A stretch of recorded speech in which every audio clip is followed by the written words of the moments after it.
And a happy Monday, everybody. Welcome in Chase and Big Joe, 1025 The Game. He is Big Joe Dubin. I'm Chase McCabe.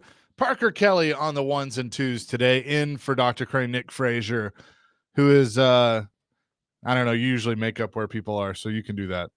He is at stuntman school. Okay. Yeah. Learning to be a stuntman. So he'd be a great stuntman, right? Actually. He knows all the anatomy of the body parts that break in half and everything, so he's perfect. That'd be perfect. So Parker's hanging out with us today and looking forward to that, doubling up. And Dr. Crane will be back with us on Wednesday. The cut down has begun with the Titans. Paul Kuharski of paulkuharski.com has been putting out a few. Justin M. NFL has put out some as well. Safety Joshua Bledsoe, cornerbacks Jalen Kimber and Davian Ross have all been cut. Jaquan Jackson, Joe Gaziano, and Julius Wood have also been cut. I've heard of one of those guys. Isn't that terrible? Jaquan Jackson. Yeah. From Tulane, gone. So I guess there'll be how many punts he returned last year with the Titans? Some? None? Few? I think he did some. I don't Too remember. many. Too many? Parker did not approve. He is gone. Okay, well, good then. So goodbye. So more to come. They're going to be down by 53 by tomorrow at 3. Correct. Okay. Yep. So we will keep you updated as those things come through. Our guest today, Keith Bullock, going to join the show at 1 o'clock. Looking forward to talking to Mr. Monday Night. Yeah. So talk about a little NFL, but he's got an honor on Saturday. He is the Syracuse honorary team captain as they take on Tennessee down in Atlanta on Saturday. Cool. It's a huge honor. I think Tennessee's might be Al Wilson. Oh, wow. You imagine having those two dudes as linebackers on your college team? Yeah. Oh, man. Well, it's fun. And John McClain will join us at 2. So I'm a little behind, but I finally started watching the America's Team, The Gambler and His Cowboys documentary on Netflix. I'm 2.5 episodes in. Fantastic so far. But I grew up a Cowboys fan, but I was young when all this started. I was 2 when Jimmy Johnson got hired and Jerry bought the team and everything. So there was a lot of stuff I didn't know. Mm-hmm. But I know, watching this, it was a totally different NFL. They can't hit like that anymore. They don't practice like that anymore. I mean, Charles Haley wouldn't be allowed in today's NFL. They don't raise hell like that off the field much anymore like they did back then. Yeah. How many episodes are there? 8. 8, okay. I think. I just got to the one where they won the first Super Bowl. They won their first one. They beat San Francisco. It's cool. It's really well done. I won't spoil it, but so I just got to that one. But I was just like, man, Charles Haley, who hell of a player, but a nut job at the same time. He's got 5 or 6 rings. They say he won a bunch with the Niners. 2, I think he won 2 with the Niners, 2 with the Cowboys, and maybe another one. He won quite a bit. Yeah. So he's a hell of a player, man. That'd be fun to watch, though. That was a good time back then. The Cowboy team was loaded. Yeah, he won 5. So 5. So he won maybe 3 with the 49ers. He might have gone back and anyway. No, he won 3 with the Cowboys. That's what it was. 2 with the 49ers, 3 with the Cowboys. Oh, nice. So that's how many. And a 5-time Pro Bowler. But yeah, you'll definitely have to go check that out. So we saw Cam Ward make his Nissan Stadium debut Friday night. I know the crowd was into it. I obviously was calling some high school football over at Maplewood, but seems like everything that I read, and I went back and watched some of the highlights, even though he didn't really play all that long, people are saying, oh, well, it's his best game. He did against the number 2s. Yeah. For the Vikings. I'm more confused about this football team than I was after the second preseason game. I don't know. I do know the fact he's not played in the second half any. And you got a game coming up at Mile High Stadium in 13 days. Is he ready? I don't think so. I mean, why is he not playing in the second? I don't understand that. I don't know. And don't give me the way he's going to get injured. Don't give me that. I don't think he's played enough. Not at all. Not at all. He's played hardly anywhere near what I think he needs to play. Yeah, and so I think because of that, they're not ready. They're not going to be ready, and Denver is going to be a struggle. And then they got, is it 5 days off? Friday, Saturday, Sunday, Monday, Tuesday, something like that. that's written in. They get those days off. So they're not going to be around. They're all going to bebop to their former colleges. What are the odds Cam Ward's in Miami Saturday to see? I'd say pretty good. I'd go. I don't blame you. You need to get away. I understand that. So it's not like we're going to be working hard the next 13 days. No, you're not. You may be, Brian Callahan, but your team's not going to be doing that. And I understand the guys get away and go, but that is perfectly fine. But then you come back and you got 4 or 5 days to get ready for Denver. So you better be ready because that crowd's going to be loud. That's a good football team, what Sean Payton has got there, and see what you can do. If you go out there and get curb stomped. They're playing Notre Dame. He will 100% be there. Yeah. So if you go to Denver and get curb stomped, we'll reevaluate this entire preseason again. That's all we do. Sports talk. What is it about Notre Dame and playing Sunday night on the opening week of college football? I feel like it's always Notre Dame. Because it's Notre Dame. Like they're all like a few years ago when Brian Kelly was still there and he had what was the line he was trying to do? Like we didn't execute. We need to be executed or something like that. Yeah, I'm going to execute my entire team. Yeah, that one. Yeah. He had that cheesy smile. Yeah. Oh gosh. Was that his? I think that was his last year. 21 was his last year in Notre Dame, and then he's been at LSU since 20. So this will be his 4th year at LSU. Never won an opening game at LSU. Never won an opening game. And it doesn't get very easy for him because Saturday night they go to the other Death Valley to take on Clemson. Yeah, it'll be a lot of fun. What time's that Alabama game? 2:30? Is that what time that is? That is 2:30 on ABC. Same time you go to the dentist, 2:30. It's a good time. And then Tennessee's at 11. Right? Parker, you know that? Look. I did. No, they play at 11? The dentist. The dentist. Who goes to the dentist on a Saturday? Well, he's just saying like he's making a dumb joke. Oh, okay. Okay, I'll play along. 2:30, tooth hurty. Yeah. I didn't get it at first. Jake got it back there behind okay. you. That's all that matters.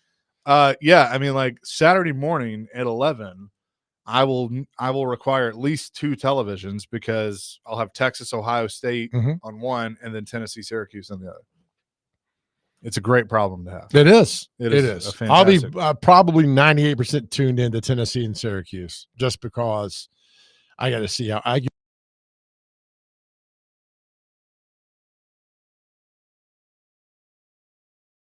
Top 5 defense, like overall. That defense is good.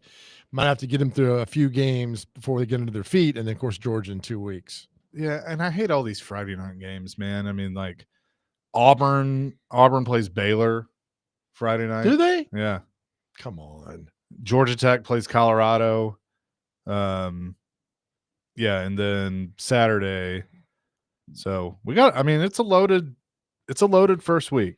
And I thought the appetizer we got on Saturday wasn't bad. I watched Farmageddon. It was pretty good. I watched Western.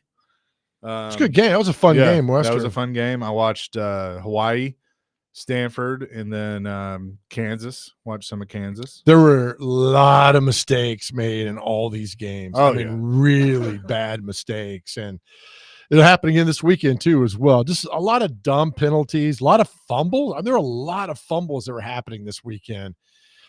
You know what that's from? You don't get hit in practice. Yep. Can we disagree on something? Can we agree on something? Yeah. Western Kentucky's quarterback he may have the best name ever. Maverick McIver. Yeah, it's pretty good. He's a big dude.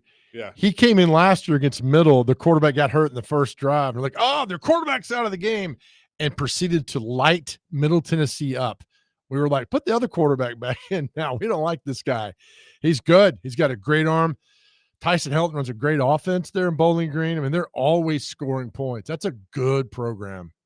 Yeah. Yeah. So they got the win, but excited about that. And obviously the Titans cuts and all that coming up. What is our question of the day? So our question of the day, we need you college football fans to weigh in. 615-737-1025. Yes or no on neutral site games? I absolutely hate neutral site games. I hate that Atlanta is the scene of Tennessee, Syracuse. I'd rather that game be in Neyland or that game be in the Carrier Dome. I don't care about the Mercedes-Benz Dome, but that's just me. Do you like neutral site games? Yes or no? Our question of the day is presented by Aries Tactical. Your safety, your skill, your Aries Tactical. check them out at Ares, ARES tactical.com. So excited to have them on for our question of the day. And also every Monday is now a Reaction Monday presented by Pella Windows and Doors of Nashville. Get out of here. By the way, Chaser and I went to Ares Tactical 2 weeks ago. You've been asked not to come back. In Gallatin. The best people, the absolute best people, Chase and I and our sales guy, had the best time in that store. Yeah, it was fun. We had the best time. And just know that. Know we had a good time that day in Ares Tactical. So you say get rid of neutral site games. I disagree with you. I think they're fine. We'll discuss. I think you give markets like you get. I don't know. I think you get different fan bases that are different people from a fan base that can see their team. Don't answer this. I want you to answer after the break. What makes college football special? Don't answer this. Okay. Hey, Big Joe, you want to come on the air raid later? Because I agree with you. How much money you games got? Are the worst. Well, we'll talk about it. Okay. We're going to make our podcast requests off the air. 615-737-1025. That's our phone and text line, driven by WilsonCountyHonda.com. Chasing Big Joe on this Monday, 1025, the game.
Chasing Big Joe, 102.5, the game on this Monday. 615-737-1025. Our question of the day: Do you like neutral site games for week 1, especially for college football, or do you think they should go away? 615-737-1025. Big Joe does not like them. Can't stand them. I'm a fan. I don't care. All right, let me ask you. I don't know if it's okay. Let me rephrase this. I don't know if it's that I'm a fan. I just don't care.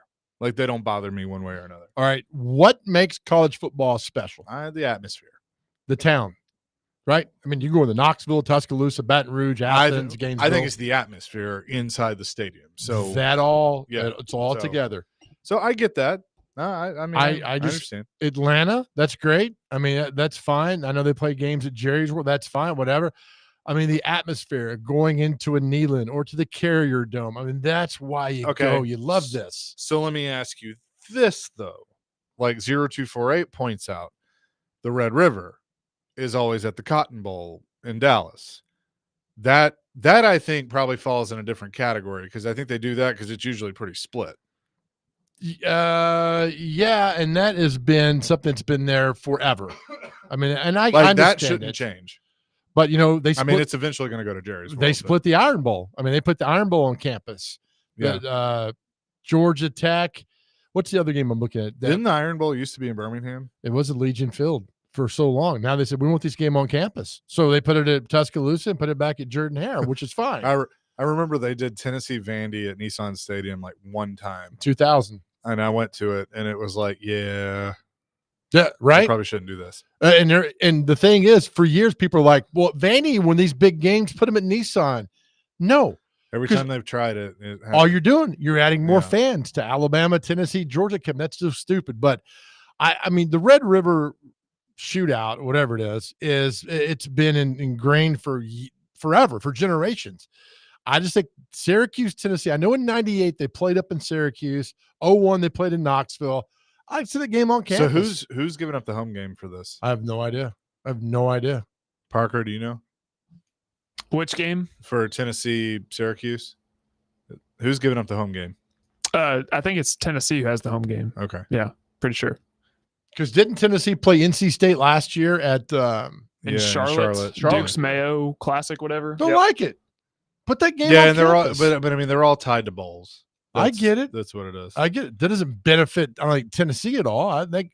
Would you like to see the game at Neyland with 102,000 on a Saturday night? Sure. Hell yeah, we would have. Sure. That's why I like this stuff. These other neutral site games.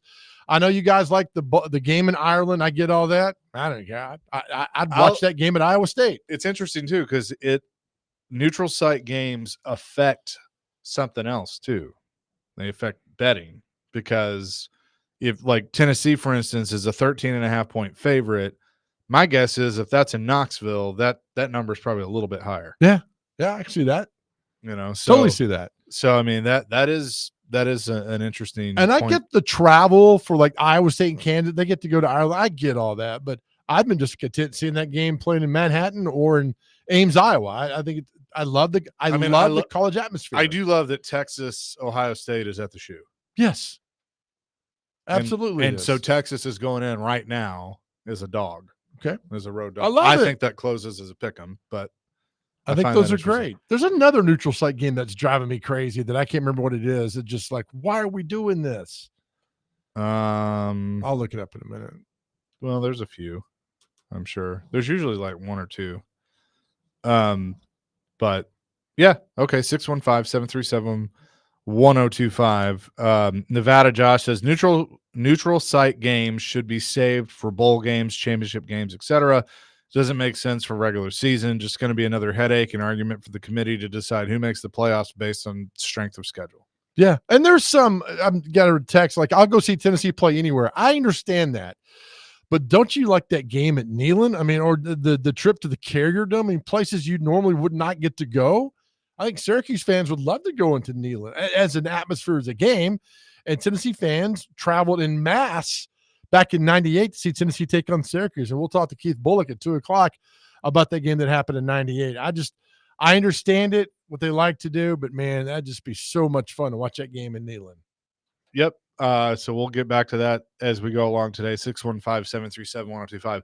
So back to the Titans. I had a dream last night, and I usually it's like I don't really remember much of my dreams, but I woke up and I was like, what in the world? Why did I have a dream about this?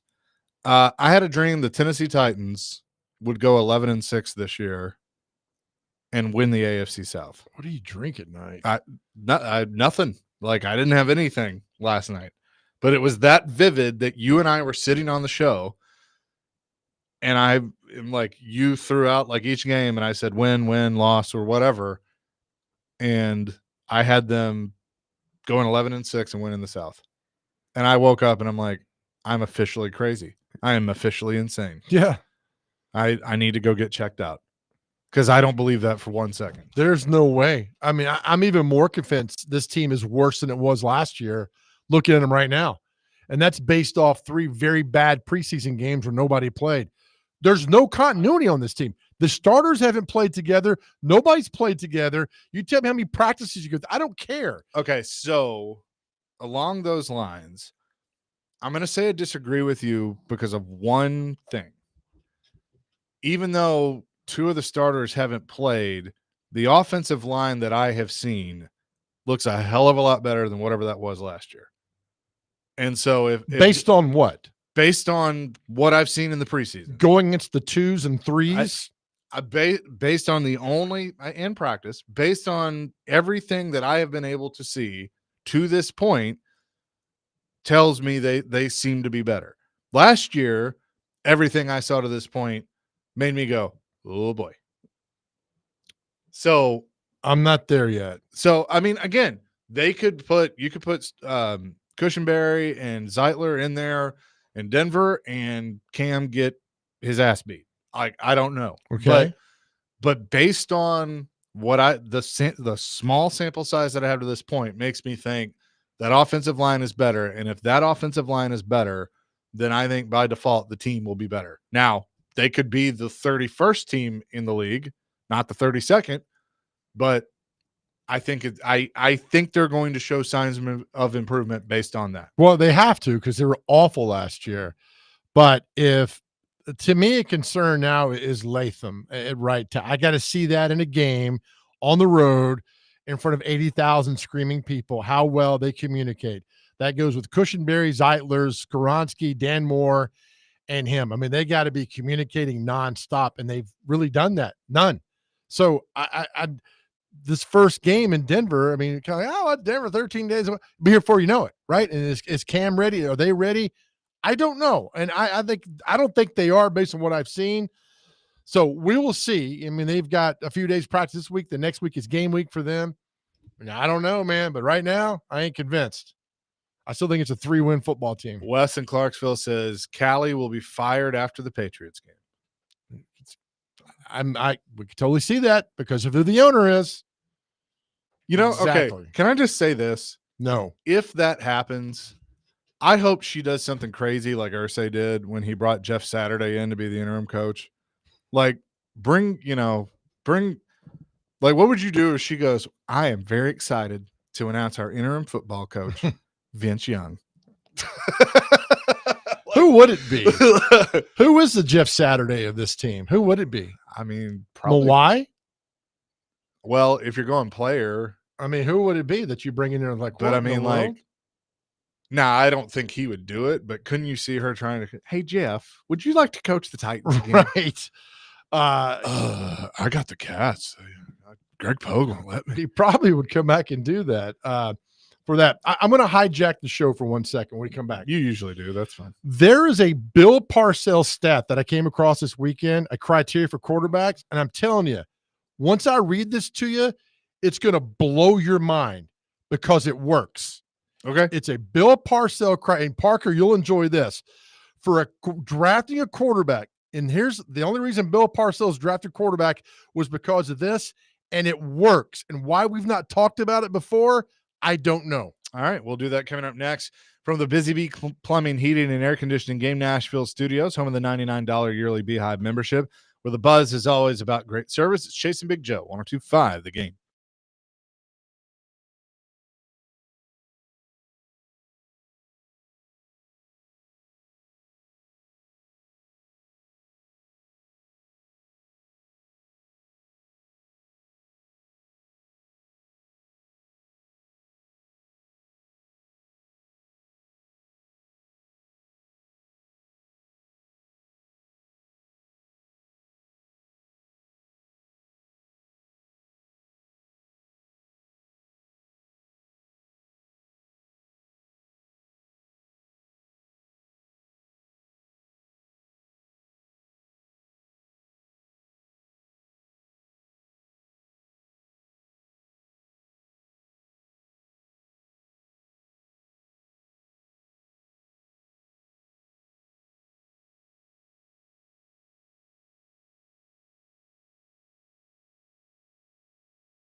I guess we're feeling some Shania today. Chasing Big Joe 102.5 the game on this Monday. I think Parker's wife is picking the bump music. Oh no, this was me. I love Shania. Yeah, nothing wrong with that. Okay. This was your warm-up playlist, wasn't it? Absolutely. Back in the day. Absolutely. No, this is how I get warmed up for karaoke. Okay, there you go. All right. Better that than the bedroom, huh? Parker, keep it down. Family show. Good Lord. Anywho, all right, you have a Bill Parcells stat. I love this. I came across this the other day and I read it and I looked it up. So Hey, actually, pause. Yeah. Eric's been waiting very patiently Okay. to answer our question of the day. So let's get Eric first. Eric, what's up? Hey, guys, I'm going to get to that in a minute, but you were just talking about the Titans. I don't know if you saw it this morning. One of the wildest predictions I saw, it was on Get Up this morning when Mike Greenberg was talking to Mike Tannenbaum, and he asked him, did he think that Cam Ward was going to have a successful season? Not only did Mike Tannenbaum said he thought that Cam Ward was going to be a successful season, he thought he was going to be best quarterback in the division by the end of the season, and he predicted them to win the division and make the playoffs, which I was stunned at. But, I can't see it. And I'm hoping Kelly doesn't get fired because it means we'll have fired somebody in the fourth, fifth year in a row. And what are you going to do? Means you're going to fire Borgonzi next year? I mean, I just want stability with the team, and that's all I'll say about that. As far as neutral site games, another game which I think won't change, the neutral site game, of course, the Georgia-Florida game with the cocktail party with between those two teams. And my thing is this, I don't have a problem if it's like close to the home team's campus, like at least within 2 or 3 hours. I don't like the Dublin overseas deal, but I think unfortunately because of money and all that type of stuff, NIL transport, everything, it's going to be tough to where that's going to be contained. So unfortunately, whether you like it or not, you'll see more games like that. If it's reasonably close to the campus within a few hours, I can live with it. But if it's like the overseas deal or just way too far away, then I do have a problem with it. Guys, y'all take care and we'll talk to you.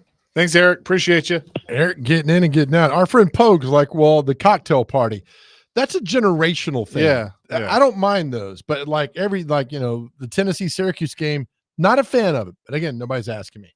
All right, so here's the stat for Bill Parcells drafting quarterbacks, which I just found just completely fascinating. All right, it's 7 things that a guy must have.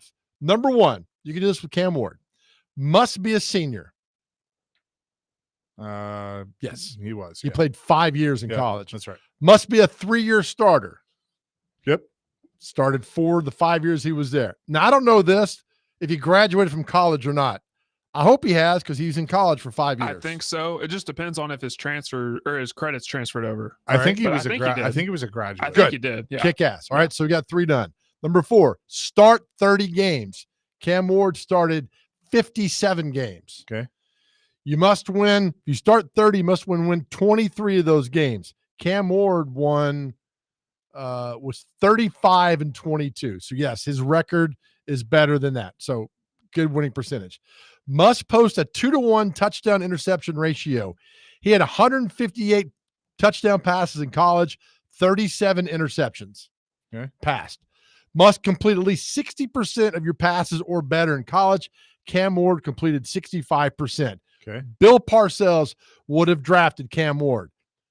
Now you look at Anthony Richardson. Did none of this. Who's the pro? Anthony Richardson is not going to be an NFL quarterback. Did not hit any of these criterias. I am like, when he was coming out of Florida, I was like, this guy, no, I don't want anything to do with him. Like, not that he's a bad person, I don't know, but like quarterback wise, he's not an NFL quarterback. No. So none of this surprises me. Not at all. And I know there were some people that were high on him, and I'm like, I don't know what you're seeing. How many games did he start at Florida? Was it 13? 13 I was about games. to say it was like that. Overall record, 6-7.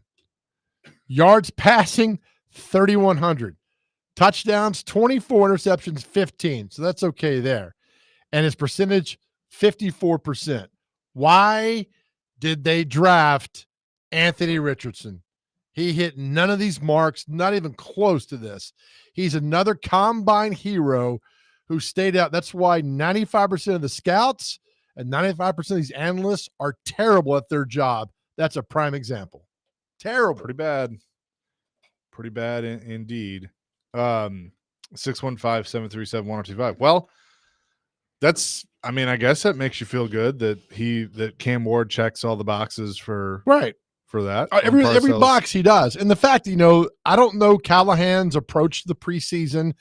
And I don't understand that. And I'd love for him to explain that to us. He doesn't have to explain it to us. I'd like for him to explain it to us, but whatever. But Cam Ward has been through the fire. He's been in that arena where he's getting yelled at, screamed at.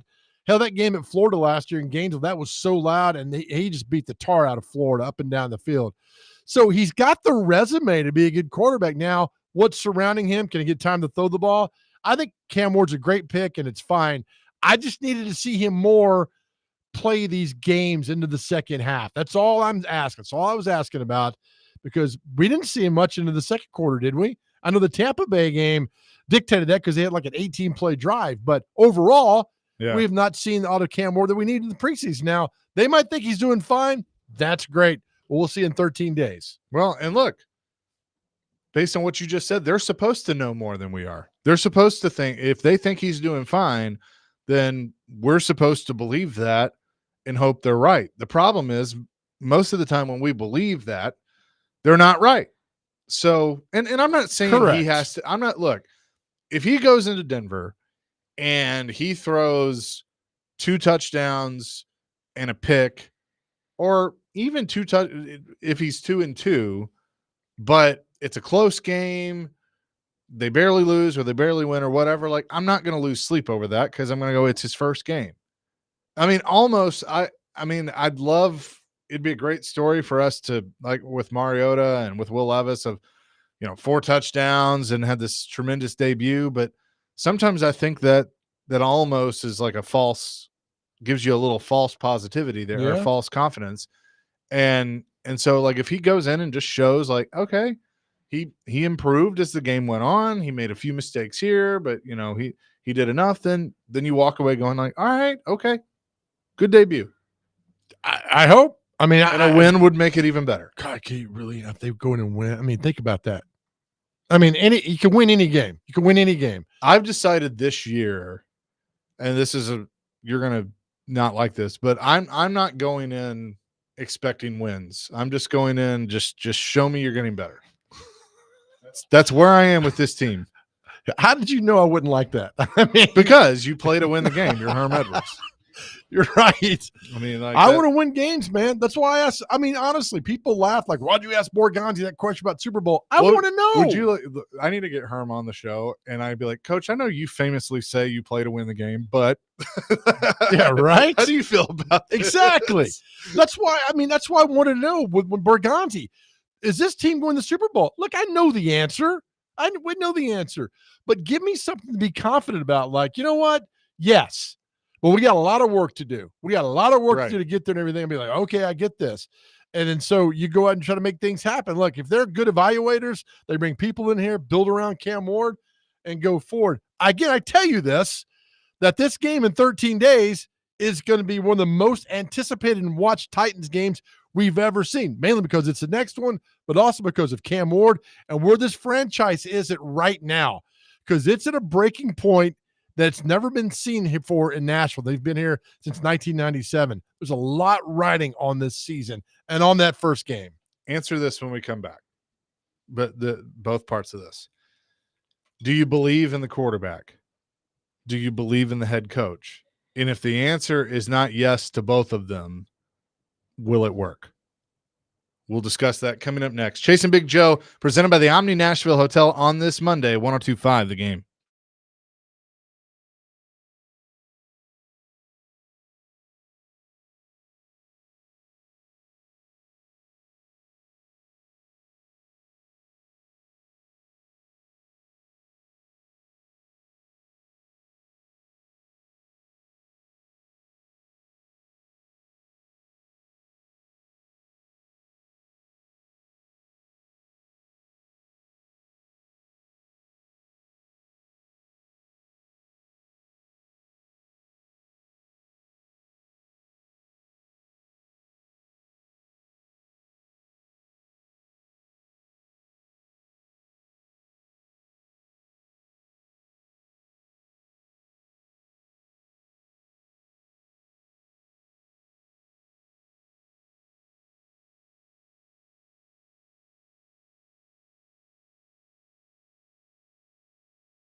Chasing Big Joe, 102.5 The Game on this Monday. This isn't just a concert, it's a cause. Trinetics Rock the Cradle helps give fragile newborns a stronger start and keeps moms close when it matters most. With Tim McGraw live on stage and your support behind every beat, Ascension St. Thomas is turning music into healing. Tickets are on sale now at rockthecradlenashville.org. Couple of notes. Paul Koharski has said, for what it's worth, and I say it's worth 24 hours because the deadline is 3 o'clock tomorrow, Xavier Restrepo is not one of today's 16 cuts to this point. Interesting. I don't think he's good. I don't think he's 53-man good. No. Not yet. Not at all. I don't. Practice squad, sure. Yeah.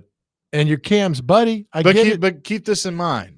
Right now, there's some guys that I think are placeholders because they're watching the waiver wire because they have that number one spot on the waiver wire. There's going to be some guys that were placed on the waiver wire yesterday that, I don't know if we'll find out today, but we'll find out at 3:01 tomorrow that they probably claimed. Right. I think they're going to add, I'll say 3 from the waiver wire. I have no idea. I mean, I don't know who's out there, who they want to get. I mean, if you think you can better your team some, that's fine. But, I mean, it's just we'll have to wait and see. I'm just interested to see. I mean, he's going to pretty much make the football team now as it goes. But pick up 1 or 2 guys. I think they need a linebacker and a pass rusher. I mean, I'd go after that. But who knows, man? Now, you asked me a question for the break, which is it split me. Ask me again. All right. So the question I asked you is, do you believe in the quarterback? Do you believe in the head coach? And if the answer isn't yes to both of those, is this going to work? I believe 100% in the quarterback because I saw what he did in college, right? Yep. So that's all I can base it off is what he did in college. I will agree with you on that. So the head coach, no. You were overwhelmed last year. I don't think you've gotten any better.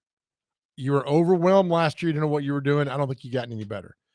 You're overwhelmed again because now you think you can delegate more things that go on. No, you've shown me nothing. Now, don't come at me that you worked with Carr, Manning, Stafford, and Joe Burrow. Hell, Chase and I could work with those guys. They'd still be all pros. But here's the other thing. There's a big difference in being a position coach or a coordinator and then being the head coach. Absolutely there is. I don't know if he's overwhelmed. Right now, today, I just don't think he's a head coach. I 100% agree with you. And look, he has every right to change that. And if he changes that, I'll be one of the first people to say, hey, good on you, brother. You changed it. I'm with you on this. But right now, he's got it. Right now, going into year 2, I don't see a whole lot telling me that he's going to change that. So if you go in that Patriots game, and we've said they might be 1-5 going in that game. So that'll put him at 4-19 overall. You lose that game to the Patriots, you're 4-20. That's Ken Wisenhunt bad, right?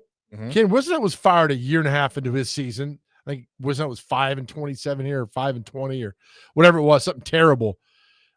You're done. I mean, I don't think you get any better. And if this report is true, that is it Tehran had it about Amy wanting to get rid of Callahan? Is that there the was one? Discussions. Yeah. Okay, yeah. Then what's going to stop her now when you come in here and the Patriots beat you? Here's the thing. So I'm glad you brought that up because I was literally just about to say the hard part now is, we're always going to look at what she has done to this point. Yeah. Well, she had a quick trigger and fired Robinson. Well, she waited to the end of the season, but I think it was an overreaction and she fired Vrabel and probably shouldn't have done that. But I could have made the argument for Robinson at the end of the year had things, gone downhill. But if they had won the division like they were in line to do, then no, you don't fire the GM. That's right. So, and you give him a chance to fix some of these things.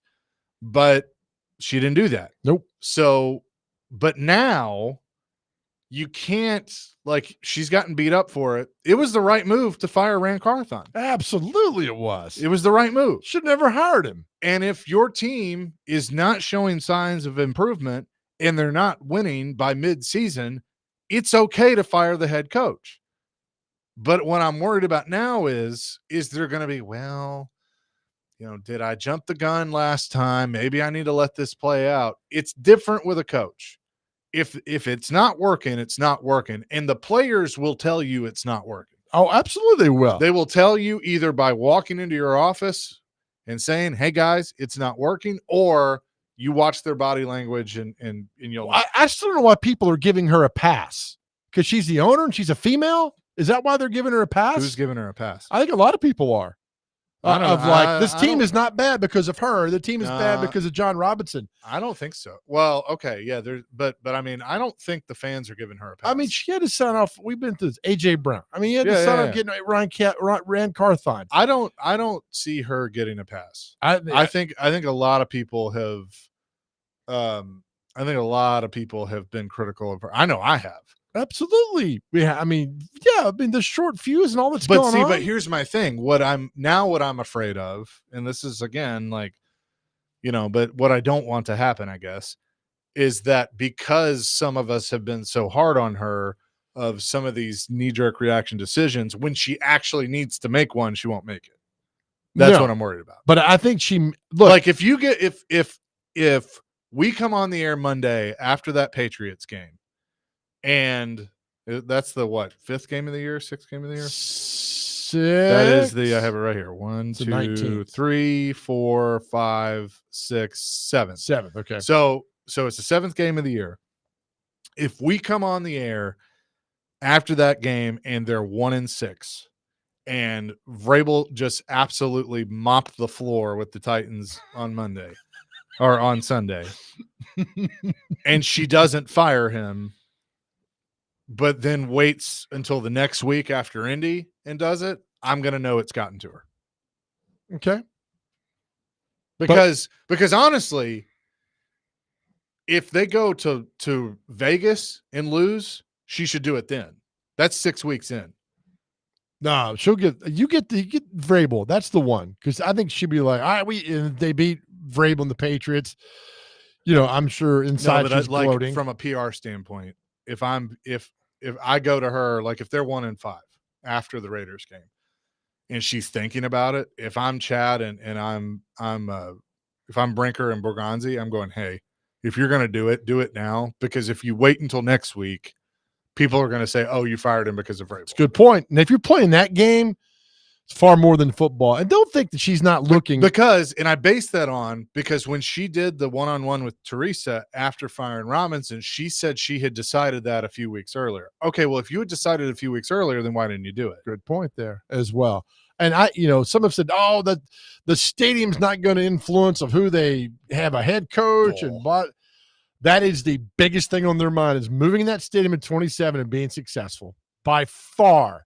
And that'll play into it. But I just think if they go, I think she keeps him through the break to the bye. And then if it's bad, then he's gone and they move on. And then they figure their guy out and what they want to do after that. But if you had discussions of moving on from your head coach, that's not good at all, no matter what you do. So we'll see. But that Denver game is just massively important for so many people, so many things. Trey wants to give a comment on your Bill Parcells stat. Trey, what's up? Hey, I don't have a Bill Parcells stat.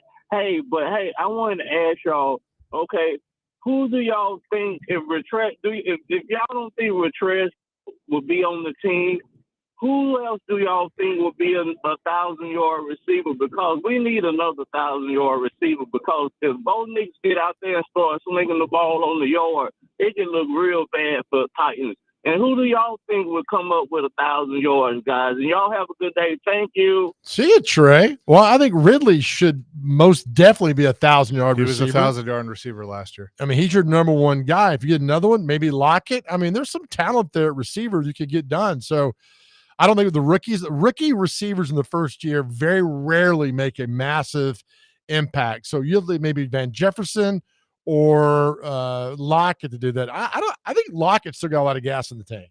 Skylar says, all of us fans know Amy Adams sucks. She's the top of the worst owners in the NFL. Benjamin, why not just wait until the end of the season, regardless if Callahan goes 2-5? I mean, who knows?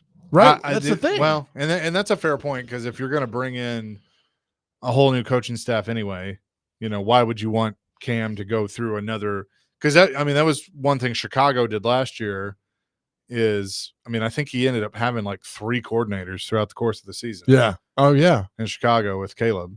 So that's a fair. So if you let go of the head coach, you let go of your coordinator, because Nick Holtz does nothing, and I'm not sure what Bo Hardigree does. I mean, he's a quarterback coach, but how much game day input does he have? Too many cooks in the kitchen, man. Told you. They got 27 coaches over there. 27. Special assistants, offense, defense, too many coaches. Kevin says, please God, don't let him throw 4 touchdowns. LOL. 3 or 5, not 4, because Mariota and Levis were the only 2 that have done that. Oh, okay. I see what you did there, Kevin. Coming up next, we're going to talk to Mr. Monday Night, Keith Bullock, about the Titans and also him being honored with Syracuse this weekend. That's all ahead. Chasing Big Joe, 102.5 The Game.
Hour number 2, Chasing Big Joe, 102.5 The Game on this Monday. Hope you're having a great day so far.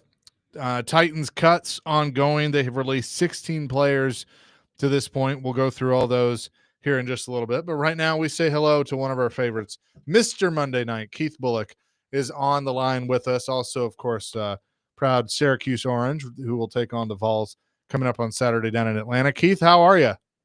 I'm doing great. How's everything going with you guys? Oh, we're fantastic. We're ready. We're ready for football. We got a little bit of the taste this weekend with some college games, but we're tired of talking about it. We're ready to watch. So I know you feel the same way.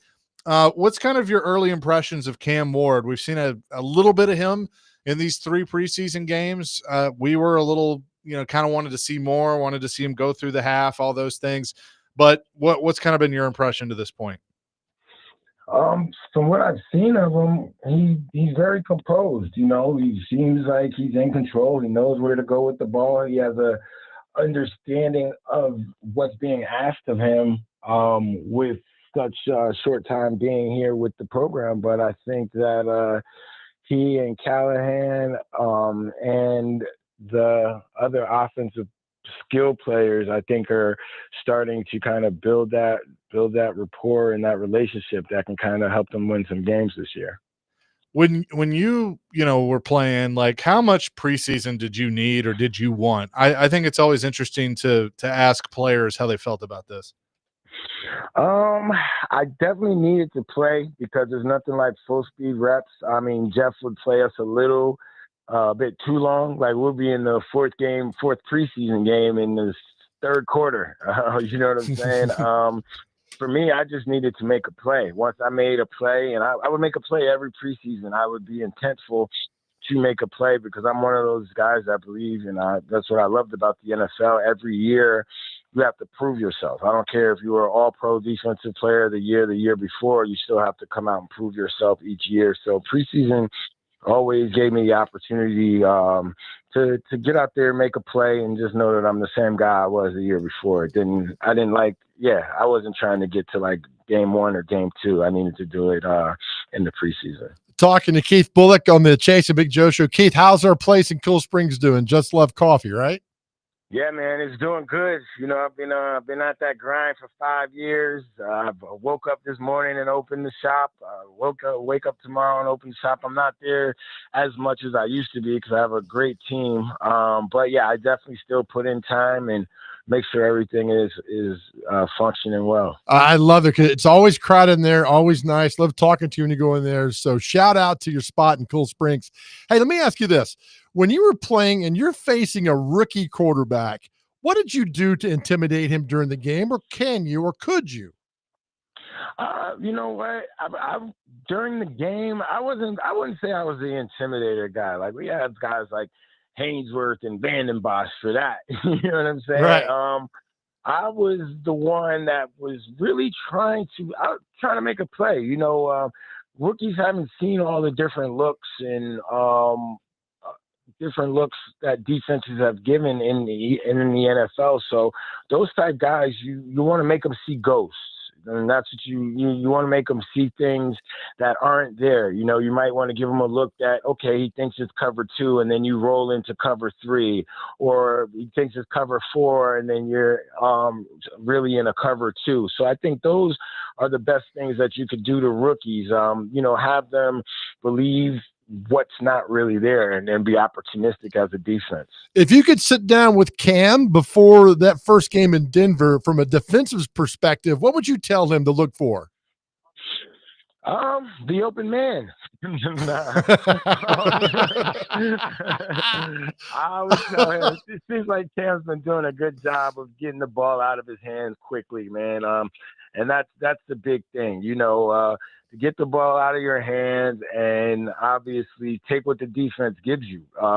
He's going to need a lot of help from his running backs and his other skill players. But, just don't go out there. What I definitely would tell him, don't go out there and play hero ball. We saw some of that in the past. So just go take the game as it comes and obviously make your plays and take your shots when they're there. Keith Bullock is with us. You talked about making a play. in practice, if you made a big play, whether it was a breakup or you picked off Steve or Vince or whoever the quarterback was, how much communication would you have with them either at that moment or after practice of, hey, here's what I saw, here's what you're doing, and that tipped me off? Granted, you saw him every day, but did you have that kind of communication with them? Because that's something that we've heard that Cam's done a really good job of talking to some of the defensive players when he does make a mistake so he won't make the same one.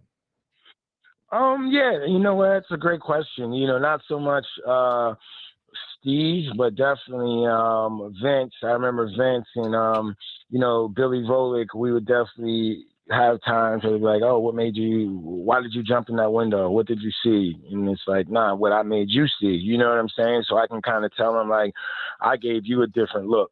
That's not anything common. So yeah, I feel like when your quarterback is able to do that, I think that's great.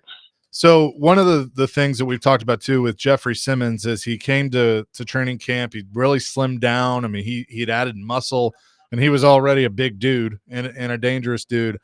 I kind of look at this could be another step forward for him. I think he already plays a pretty good game, but what do you see that maybe could help him go to another level and be even more productive for this team? Well, Big Jeff does his thing. I think with T'Vondre Sweat coming into year 2, that'll definitely help Jeffrey. And to tell you what, the Titans haven't had like a dominant pass rusher on the outside in years. So right now, Jeff gets all the double teams. He gets all the attention. So he's going to need at least one or two more guys to kind of step their game up on the D line, because you already know what Jeff is going to give you. You know what I'm saying? I feel like they need a couple of guys to step up from that, outside rush position and just, build depth on that defensive line, because then you can have the players fresher and ready to go when those big moments come and a player is really needed. All right, talking to Keith Bullock this morning on the Chasing Big Joe show this afternoon, rather. All right, let's talk about things that are important, that matter. You being the honorary captain for Syracuse on Saturday, taking on Tennessee. How did you find out about this? And Keith, what a great honor this is, man. Yeah, it's pretty cool. It's actually pretty cool. I see Big Al Wilson is representing for UT, one of my favorite players. Al Wilson, I remember that 1997 Syracuse University of Tennessee game up in the Carrier Dome. The Vols went on to win the Natty that year, but it was just such a star-studded game, future Hall of Famers, and Al Wilson leading the way, the defensive charge for UT, and I did the same on my side. So it was really cool meeting him then in college, to watch his career, and then to, be able to go out there for that coin toss, obviously over 25 years ago, but it's super cool. How did you get the honorary captain? I saw some of your Instagram up there on campus. That's really cool stuff. How did they approach you about being honorary captain? You know what? Over the last couple of years, I'm believing in what Fran Brown is doing up there, and I go up there during camp and spend a couple of days with the linebackers, with the team, and coach just someone from the university reached out and said, "Coach would love for me to be the honorary captain," and I didn't really knew what that entailed. I didn't know it was like a real thing. I thought I was just I was going to the game anyway. You know what I mean? I'm just thinking I'm going to be on the sidelines and whatever. But it's a pretty huge honor. I'm looking forward to it. Let me ask you this. I played college football, not the level you did, but being homesick ruined a lot of guys' lives because they got to college and they got homesick. How did you get past that? Because you're a young guy, grew up in the city. Now you're up in Syracuse. How did you get past not being homesick?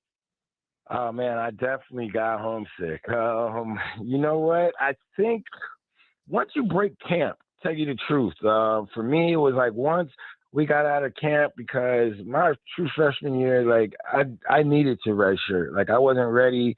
I couldn't even tell you. I don't even remember my freshman camp. Like, so definitely homesick. I was a scout team running back for a good part of training camp. But then once school started, you get into the flow of school.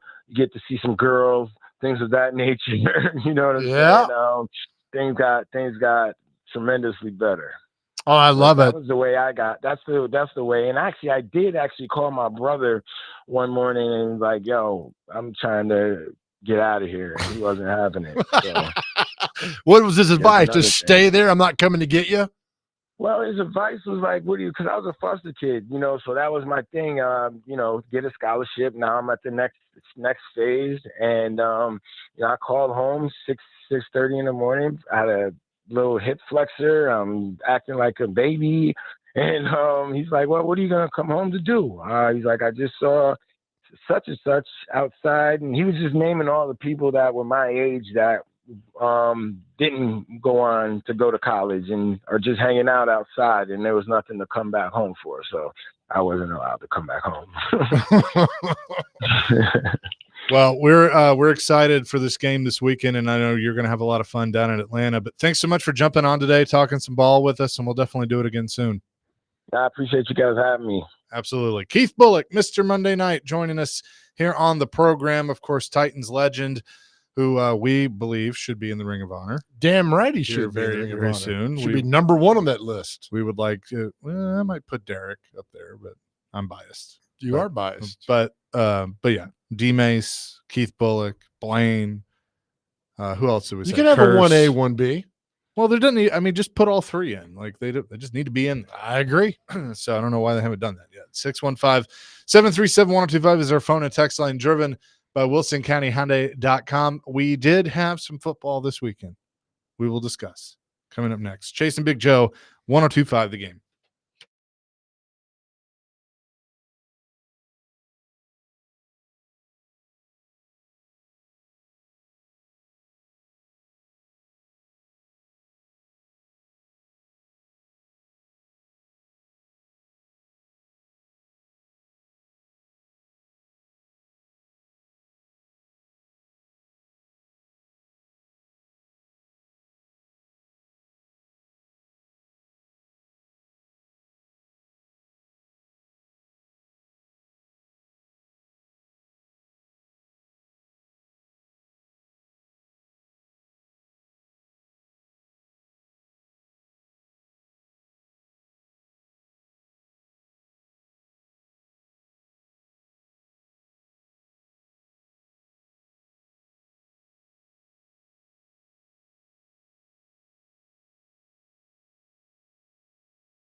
Chase and Big Joe, presented by the Omni Nashville Hotel, here on this Monday. Appreciate Keith Bullock for joining us. Tennessee, Syracuse coming up this weekend. It's a full slate of games Gosh, coming up this beautiful. weekend. So beautiful. Yeah, we will definitely be talking about them throughout the week and have some guests and stuff.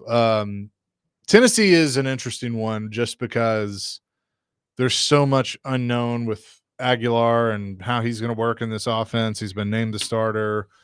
You know, how good is the defense? How good is the rest of the offense? I mean, is this a playoff team again, or the Vols fans need to be ready for maybe a step back and then a few steps forward, you know, come next year? I think I'm excited to see Aguilar. I think he's going to run the offense how his Heupel wants it to be run. I mean, quick, up tempo, not a lot of ad-libbing which going last on. year was kind of an issue with that. It was an issue with that. You know, Nico against top 25 teams, Nico was not very good. I think Aguilar is steady, can come in and get the job done, but that defense, I keep reading about that defense in Knoxville is just so good. And early on, defense can win ball games for you. They beat Syracuse. They got East Tennessee State next week. And then the big one was Georgia that comes in there. So win the game Saturday, be confident. Don't get anybody, you know, don't play stupid. And then go from there, and you got a chance. But all eyes are going to be saying, all right, how good is this quarterback? What can he do? Because I think if he struggles early, man, I think Heupel will throw either, is it Mecklinger or whoever his name? Merklinger. Yeah. Or, you know, I hear nothing but rave reviews about George McIntyre. The last time when we had Ryan Callahan on, his indication to us was that McIntyre might have surpassed Merklinger. I mean, look, McIntyre's been there since January. It's like he Yeah. showed up in July or June. So know the offense, but what a better game to start than next week against East Tennessee State in Neyland to get all the flowing and feel good at what's happening there. So I don't know, but the most important game is take care of Syracuse on Saturday, then figure all that as you go on. Did you watch Farmigan from Maryland? I did. Yeah, I did. I thought it was the field was terrible. Terrible. Like, I mean, you couldn't see the lines. Like, it was just completely tore up. sloppy, a lot of mistakes. It happens for your first game, you know, and then you got to travel all the way over there to play the game. And I know Iowa State fans were loving it because they won and all that, but it was just, it looked like a first game. But that Stanford Hawaii game, that was fun. That was a lot of fun. I agree. Because how Hawaii won the game with the kicker who barely speaks English and found football on YouTube or something, and then learned how to kick off of YouTube, got into a college in Ohio, and so I could be a kicker, and then ended up in Hawaii and made the kick that won the game. That was a lot of fun watching that game on Saturday night. It was on the big network, too. It was on CBS to watch all that happen. CBS. Oh, CBS. And so poor Frank Reich. We don't know why we do that either. Poor Frank Reich, just watching him on that sideline. He just is like, what the hell is going on here? But why did I agree to this? yeah, exactly. And Hawaii gets the big win. So it was fun. It was good. And then Western beat Sam Houston up in Bowling Green. So there's not a lot that went on. So I wrote on the board why UC Davis should be mad. All right, UC Davis played Mercer in an FCS, quote unquote, preseason bowl game, whatever they call that. The game was called in the fourth quarter because of torrential rain. There was an hour and a half delay. UC Davis was up 23-17. They called the game a draw. I've never heard of that. Right? Nobody wins. Nobody loses. There should be something in place that if you're ahead at a certain time and the game's not getting in and it's been an hour and a half, 2 hour delay, that when it's called, the game is like NASCAR does this, right? I thought if it was past halftime, it was official. Nothing. So it was in the fourth quarter and they called it a draw. They got to change that. So UC Davis was beating Mercer. Because of that, they had to that should be mad. They should be mad this weekend because of all that. No, that's not a. So basically, it's just the game never happened. Yeah, that's it. Essentially. Yep, because of the weather. And then, they played it in Montgomery. So they deemed it a no contest after delay, which is the same thing as like, it never happened there. It never happened. Went on. So one thing that came from the Iowa State Kansas State game was there was a bettor, I guess, on DraftKings that had bet like a ton of money, like in the thousands, on the over, and remember, in the fourth quarter, Iowa State initially scored to take like it would have been 31-21, I guess is what it would have been. And that would have won the bet with whatever number he got at, but they called it back. So he ends up, and then they just ran the clock out and won 24-21. Oops. So he ended up losing that bet. That was tough. But I guess if you throw $30,000 down, if you lose it. Yeah. I mean, you got it to lose, I think. Yeah, that's a lot hope. there. I wonder, I asked, we don't know what he would have won had they won. I was trying to find the bet slip, but I couldn't find it. But yeah, a sloppy game. And then apparently, Avery Johnson, the quarterback for Yes. Kansas State, his dad and brother got into a fight. That was a brawl. That was an absolute brawl after the game. And I love the people sitting around just videotaping that on their phone. Oh, yeah. Actually, some people don't jump in there to get it done. But, I mean, why are you fighting? I don't know. I'd love to know. They Right? had to do a joint statement of like, we're sorry and all this stuff. Well, then Kansas State's got to go home. They play North Dakota. Like, there's no rest for the weary. So maybe and then they should... Iowa State plays South Dakota. Welcome to town, Dakotas. Wait, is that right? Kansas State plays North Dakota? Yep. And Iowa State plays South Dakota? That's awesome. I mean, I just think they should take a week off. I mean, that's a lot, and then go back over there and start playing again. I don't know. That should be something. I always like looking at the late games on Saturday, too, because Colorado State at Washington's a 10 o'clock start. Utah, UCLA's a 10 o'clock start. And then are you looking at week 2? This week, yeah. And then if you got HBO, you can watch Arizona host Hawaii, which I find that not on TNT. It is on TNT. It's also Okay. on HBO Max. Gotcha. As well. And then the poor whatever Washington State's in on the CW network. Late games. I like the late games, man. There are intriguing games Thursday too. Like I think Boise State, South Florida could be fun. Ooh, where's that? That is at Raymond James Stadium in Tampa. It's a haul there for the Boise State boys. But South Florida's home game, I guess. Well, and then damn, Wisconsin gets 2 days off to prepare for MTSU because they take on Miami of Ohio. Is that Thursday night too? Yeah. A lot happening there. Let's see. Other games on Thursday. East Carolina, NC State. That could be interesting. At NC State. Jacksonville State goes to UCF. So Scott Frost returns to UCF. Let's hope a loss for Jacksonville State that game.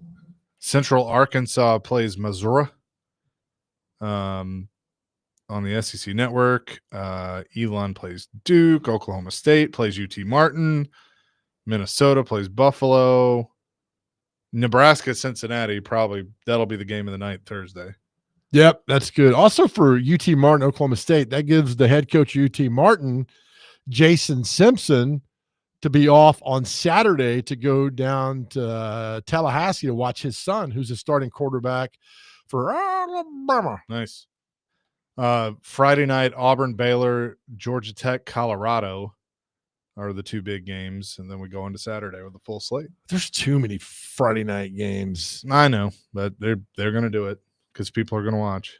That chafes me. I'm not a big fan of all. Yeah, you're right. They'll do it. I get it, but I'll boycott that on Friday night. Outside of middle, who's a group of 5? What's a group of 5 team that you're kind of intrigued by this year? Tulane. You read my mind because their head coach was so quick too. He's the next one in line for the big time job. So, and he's a good coach. That's a good program. And if they do well, a lot of Kentucky fans want him to come home. John Sumrall? Yep.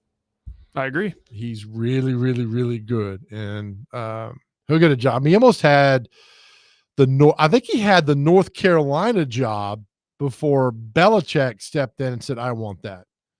Which the more I think about Belichick in North Carolina, the more I think of what a disaster that's going to be. They're doing an HBO Max series on that. Like a course they are. Hard Knocks with North Carolina. Of course they are. So he started at Kentucky as a GA. He's been at San Diego, Tulane, Troy, Ole Miss, back to Kentucky, back to Troy as the head coach, and back to Tulane as the head coach. Been a winner everywhere he's been. 32-9, man. Yep, and you and I have a very good connection to him. A very good connection to him. The coach? They're buddies. They're tight. Well, I can tell you this. If things don't go well in Lexington this year, he might be the next head coach at Kentucky. Oh, because he went there. They're Kentucky fans.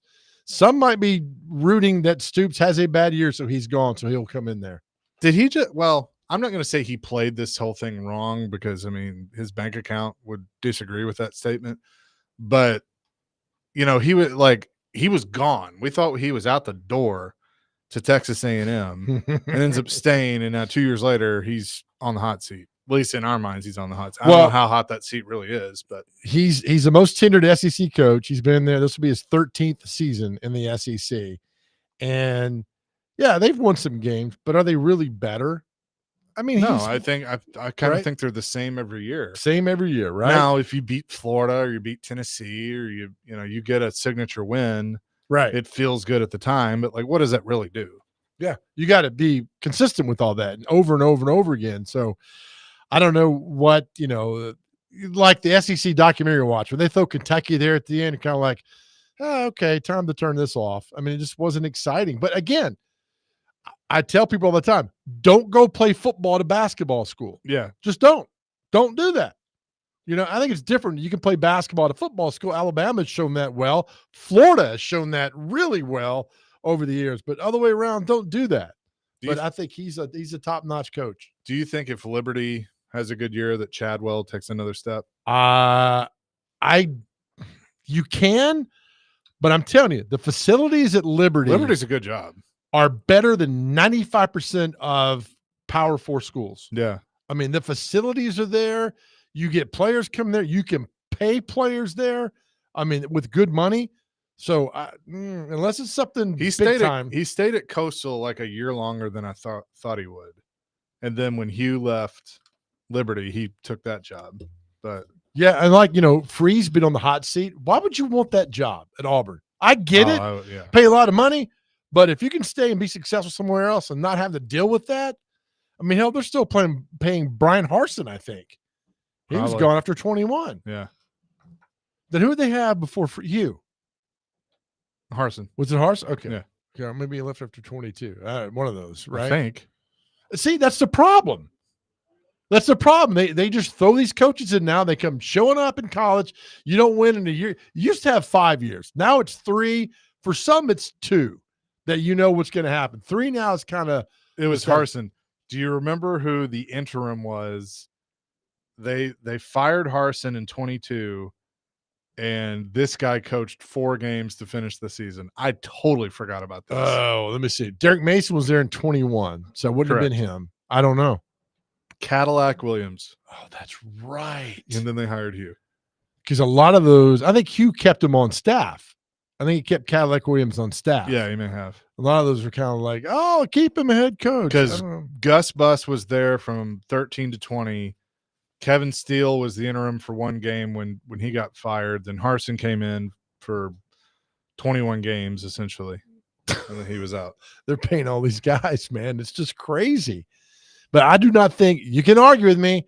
I don't think Auburn's a top-tier job. I just don't because of what's happened. I think it's a good job, but I agree with you. But here's the thing. Like, Auburn fans want to be something that they're probably never going to be, and that is they want to be the most relevant. And now they're going to have their moments every now and then. Like, you get a Cam Newton and you get a couple of like good players, but I mean, look at Bo Nix. Bo Nix was there. They don't know how to use him right. Right. So they run him off. He goes to Oregon, has a good year, and now he looks like he's an NFL quarterback.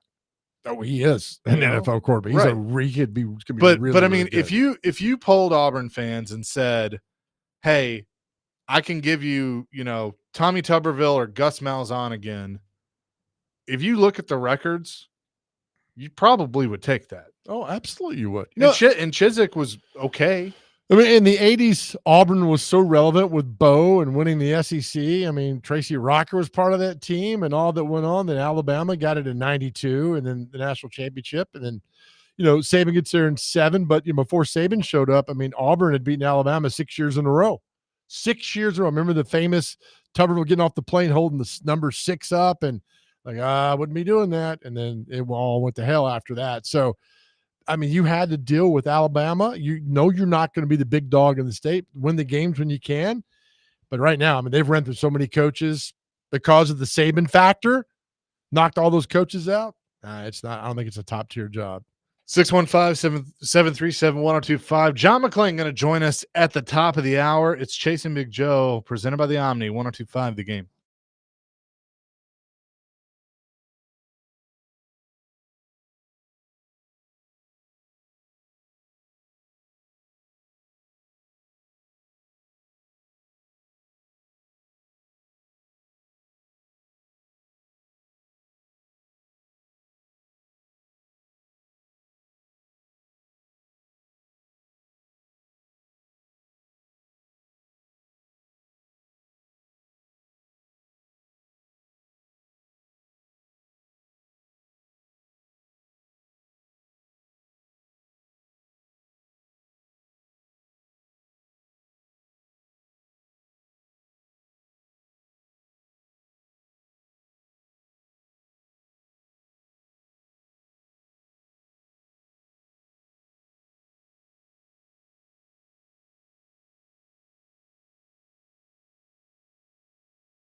Chase and Big Joe, 1025 The Game here on this Monday. Thanks for listening. Thanks for playing as well. Parker Kelly on the ones and twos. feeling some kind of way today, but I like the music. He is feeling some kind of way. It's good. It's good stuff. Titans cuts underway. They have released 16 players so far today, and they have made those official. I will run through them, and Joe, you can just tell me your quick thoughts on each one. Defensive back, Joshua Bledsoe. Who? Defensive tackle, Josiah Bronson. Who? Linebacker, Amari Burney. Outside linebacker, Desmond Evans. Cornerback, Jamari Harris. Wide receiver, Jaquan Jackson. Good. Cornerbacks, Jalen Kimber, Clarence Lewis, and Davian Ross. No idea. Wide receiver, TJ Sheffield. That's Vandy guy. Yep. Defensive tackle, TJ Smith. And defensive back, Julius Wood. I'm sorry. Maybe They you also- land someplace else. Also released Joe Gaziano, a defensive end. Guard, Arlington Hambright. What That's a the name. best name. Say it again. Arlington Hambright. Love that. And offensive lineman, Sam Mustafer, who I actually thought might have a chance to make it. But he got released and then waived injured wide receiver Matt Landers. Where's Sam Mustafer from? I like that name too. They should have. He is from Notre Dame. Okay, I thought his name sounded familiar. There you go. He's 30. Oh, he's 29. Sorry. So they'll have more. I mean, look, there's more, and the waiver wire and all that stuff. So, I think there'll be more over the course of until tomorrow at 3:00. Well, we've talked about this. We last 2 weeks ago with Tim Hasselbeck about, when you get cut, yeah, it sucks. He goes, but keep finding places and going till all 32 tell you no. And Tim was like, I didn't say that. I take credit that one of the coaches told me that for when he got cut. But still, fight and pursue your dreams. So like Sam Mustafer played 4 years with the Bears, went with the Ravens, got cut here. So who knows you could land? All it takes is an opportunity. Nevada Josh says, "You damn homers, LOL. That sucks, Vandy guy." Just kidding. It's just because we kind of knew who he was. That's right? it. But I liked it. I did like him at Vandy. Yeah. So, this is what it is. There's been a ton of quarterback movement over the weekend. Even Carson Wentz got signed, which I thought was funny. Sam Howell was traded. There's been, backups. Do you think they should look at upgrading backup, or do you just stick with Brandon Allen and just hope for the best? I think you stick with what you got now. I agree. Trevor Simeon's not bad. For a backup, right? I think he'll be your practice squad guy. So again, time is of the essence now. You bring somebody in now and you'll have a few days this week, then you're off for 5 days. And then next week, you're trying to get your number one quarterback ready for the Broncos. How much time do you get to spend with a number two guy, a new guy you brought in? It's just a waste of time that I don't think they need right now. I would agree. The only thing is I think you can bring in, like, if you can find some linebackers, some depth there that's better than what you have on the waiver wire, then you do that. Or, I think you're set on receivers. Yeah, I don't think you should Running back, maybe. idly by and not do anything. If you find there's a player that you think can upgrade, that's they always talk about, always looking to upgrade our roster, go out and do it. But I think the starters, for the most part, are set. And that's what you're not gonna make too many upgrades to your roster on August 25th. Nope. You kind of have what you have at this point. So Totally I'm agree. kind of interested in the corners. Like, does Gabe Judy Lally make the team? Who was with him last year, and I think he was on the practice squad. You were out there, Parker. Is he on the team? You think so? Who is this? I was getting ready to record my Game Center update. What were you going to say? Sorry, Gabe Judy Lally. Gabe Judy. Yes, he'll make the 53. The initial. Yeah, I guess. yeah. He'll probably be the primary backup, but he'll definitely make it. Marcus Harris. Yes, he'll be the backup nickel to Roger McCreary. Okay. Wait, Gabe Judy Lally went to Vanderbilt? Vanderbilt and Tennessee. Vanderbilt, BYU, then Tennessee. I did not know that. Oh, okay. It's interesting. Good for him. There you go. Gabe Judy Lally. How about that? How was he? So why'd you do that to me? Hey, how about that, Gabe Judy Leahy Shanson? How about that, Phil Richie Shanson? Good for him. He's a big boy. 6'1", 190. Okay. All right. I've heard him. I just didn't know all the details of his stats and everything that go on, but He's a special teams guy. All right, well, good. Make the team and make plays. Make it happen. Indeed, make it happen. So we'll continue to watch that to see if they make any bigger moves or things like that. They did have practice today, I think, but it wasn't open. It wasn't open. Now, you said something earlier. Now, Terry McLaurin signed a 3-year, was it 96 million. So 32 roughly million a year. I think he got a $30 million signing bonus. And you were like, oh, that makes Calvin Ridley's deal look something. And I was like, well, I guess. Does it make I mean, I think it's a kind of a question. Does that make – and look, Calvin Ridley's deal looked better as the year went on last year. Because, like, at first, we were all like, oh, no. Right. But he once Hopkins got out of here, he got better. Well, he did. And it was funny because it's more money than what A.J. Brown was asking for. Then you went out and you signed him. I think when they signed Ridley, it's kind of like, huh? We know. I mean, he's good. 4 years, $92 million. Yeah. So he's good, but like, is he worth that? And I think the jury's still out on, is he worth that? I mean, they could have, again, we'll go back. You could have paid A.J. Brown that money, but, hey, that's water under the bridge. But good for him. Now, the Micah Parsons deal is out there. And what was this deal the night? He was laying on the bench on a gurney, like not in uniform. Oh, I don't know. And like Jerry Jones and Schottenheimer had a real problem with it. He was not he was not usually wear their jersey out there. He was just laying. Well, there's this report that Dallas gave him an offer, and I guess he said no. So I don't know. I think it's the agent. I think it's the agent. Who's his agent? Oh gosh, he's one of the most well known. I'm blanking on his name. Rosenhaus? No, Vinny Boombots. Give me 1 second. It's not Vinny Boombots. No. Is it what's Joe Pesci's character in Goodfellas? Is that who it is? Is it Michael Corleone? They made him offer he can refuse. Yeah, apparently. God, look how Parker he is. Look how deep he is. Tommy DeVito. Is it Tommy DeVito? Is it Tommy DeVito? Hey, nah. We need. Did you know that Joe Pesci is 82 years old now? Is he? Yeah. Do you know you don't go through the drive-through? You know why? Why? Because they blank you in the drive-through. David Mulligetta. David Mulligetta. That's who it was. If you would ask me this like 2 days ago, I could have answered. He used to play guitar for some David Mulligetta? Oh, this sounds great. Let's look this guy up and see what he's doing. I mean, what's the difference between 121 million and 117 million? I get 4 million. I get that. But whatever the number is, that's just crazy. David Mulligetta is also Jalen Ramsey's agent as well. Okay. Well, he's made nice money off Jalen Ramsey, who's been bounced around now with the Steelers, former Brentwood Academy product, who's done all that. Look, get the money. Whatever, man. You're playing and you got a short span to get all the money you can. That's fine. But Micah Parsons, it's gotten worse than I thought about. I thought that he'd be signed by now, but now it's something else. Yeah, I think there definitely is something else to it.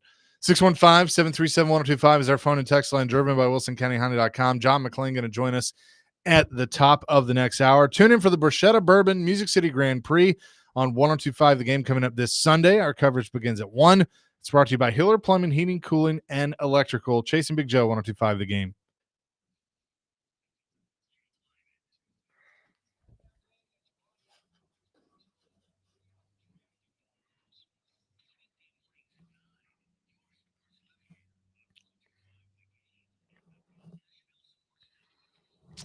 Hey guys, Big Joe here. Look, anxiety and depression, 2 words that can just wreck your life if you let them. And man, most of us lead lives of quiet desperation, but it does not have to be that way. That's why we're so honored to be partnering with Unity Psychiatric Care right here in Middle Tennessee to get you back on track and living the life you deserve. Reaching out to someone and talking to someone saved my life.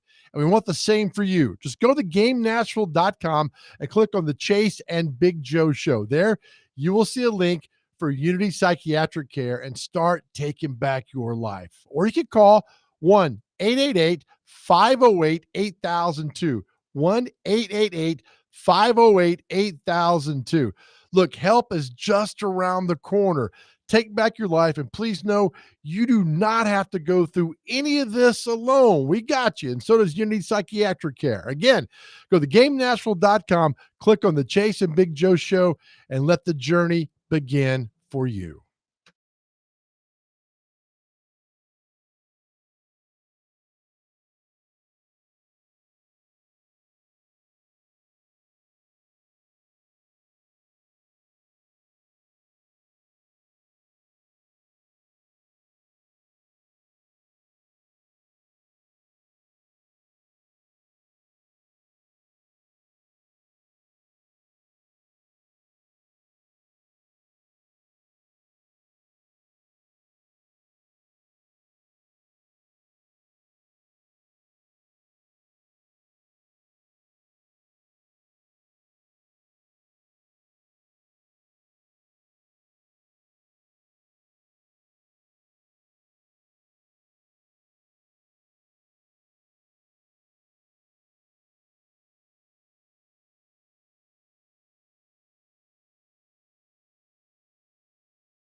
Chasing Big Joe, 102.5 The Game here on this Monday. John McClain will join us here in just a few minutes. We'll get his thoughts about the final weekend of the preseason.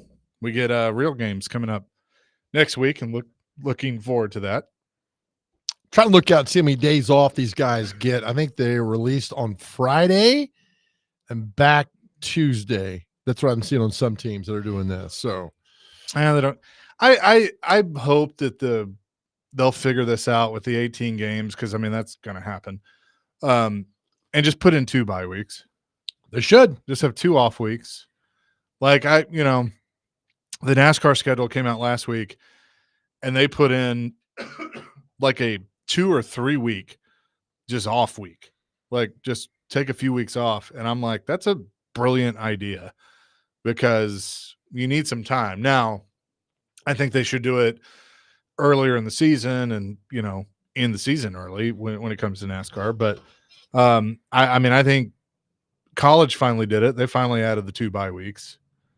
I think NFL, I mean, there's an argument for a third one, but they're not going to do that. Oh my God. What, they can play it into March now?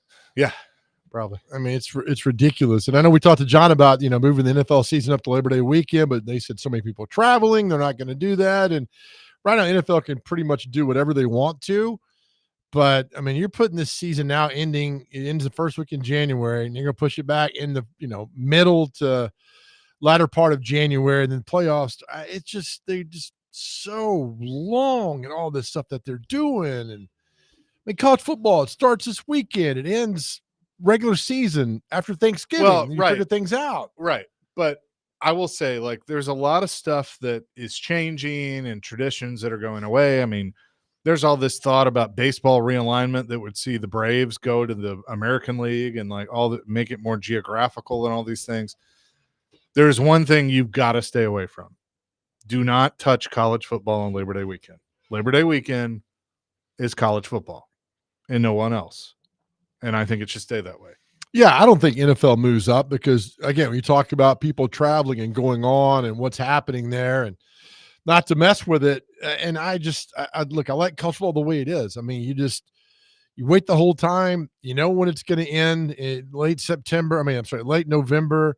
And then after that, everything happens. It's moving along until late January next year and all that is just, it's a lot, man. It is a lot that goes on with all that, but that's why I just enjoy this weekend, enjoy the moment, what's happening, then worry about things down the line. But this weekend, I mean, it's going to be fantastic. Weather-wise, game-wise, I mean, you can't beat it. I mean, you can't beat what's happening this weekend. It's going to be great for sure. Clay wants to weigh in on our phone lines. Clay, what's up? Boys, how was your weekend? Oh, it was fantastic. How about yours? Doing pretty good. I had a good one. Joe, right before I have a question about the Titans, I have a question for you, my man. Yeah, Pumpkin. Who's your hero? My grandfather. Finest man ever walked planet. Second to Jesus, he's the finest man ever walked planet Earth. I thought you'd say me after all, since I made girls jump out of the way when I drove. I love you. I don't think you make the top 500, but that's okay though, man. There's still room for improvement. By the way, the Titans, this has been going on for a long time. I've never heard, leading into a season, so much talk about an NFL football team. And look, I'm, and Chase, you are too. I'm a Cowboys fan, I guess, first, but I'll be honest. The Cowboys have won Super Bowls. I would like for them to make a Super Bowl. I would like for them to make an NFC championship game. First of all, they haven't done that in 30 years. But anyway, if the Titans and the Cowboys play the Super Bowl, I'd probably pull for the Titans because that's how bad I'd like to see this city win a championship. But that is my question is, how much of a fix do y'all think this is? Like, when would y'all say, coaching aside, whatever happens there, when would y'all say the Titans, what would be the window where the Titans could be a good football game again? Team again, I'm sorry. Let's see. It's 2025 now. 2037, maybe. I don't know. When's Haley's Comet coming back? I'm gonna be honest with you. Jesus may come back before the Titans are good again. I don't know, man. See you, boys. See you, Clay. Thank you. Clay, in and out on that. No, that's a great question. I think you want to get Cam Moore within 3 years. You talk about the Cowboys documentary, right? I mean, so Aikman in 89, they were terrible, but they started building, and by 91, they were really good. 92, they won the Super Bowl. I think 3 years. By the way, they talk about the Herschel Walker trade in this thing, and they have a clip of an interview with Herschel Walker talking about himself in third person, which is hilarious. Really? He's like, yeah, they thought they were going to be better without Herschel Walker. Well, Herschel Walker doesn't think so, and all this stuff. But I did not realize that. Again, I was young. I was 3 or 4 when this happened. but that initially it was 5 players. But if they had cut the players, that's how they got the draft picks. And so that's where Jerry fleeced them. He called the Vikings and said, hey, I'm going to cut all 5 of these players. And they're like, you won't do that. And he did. And so he got all the draft picks.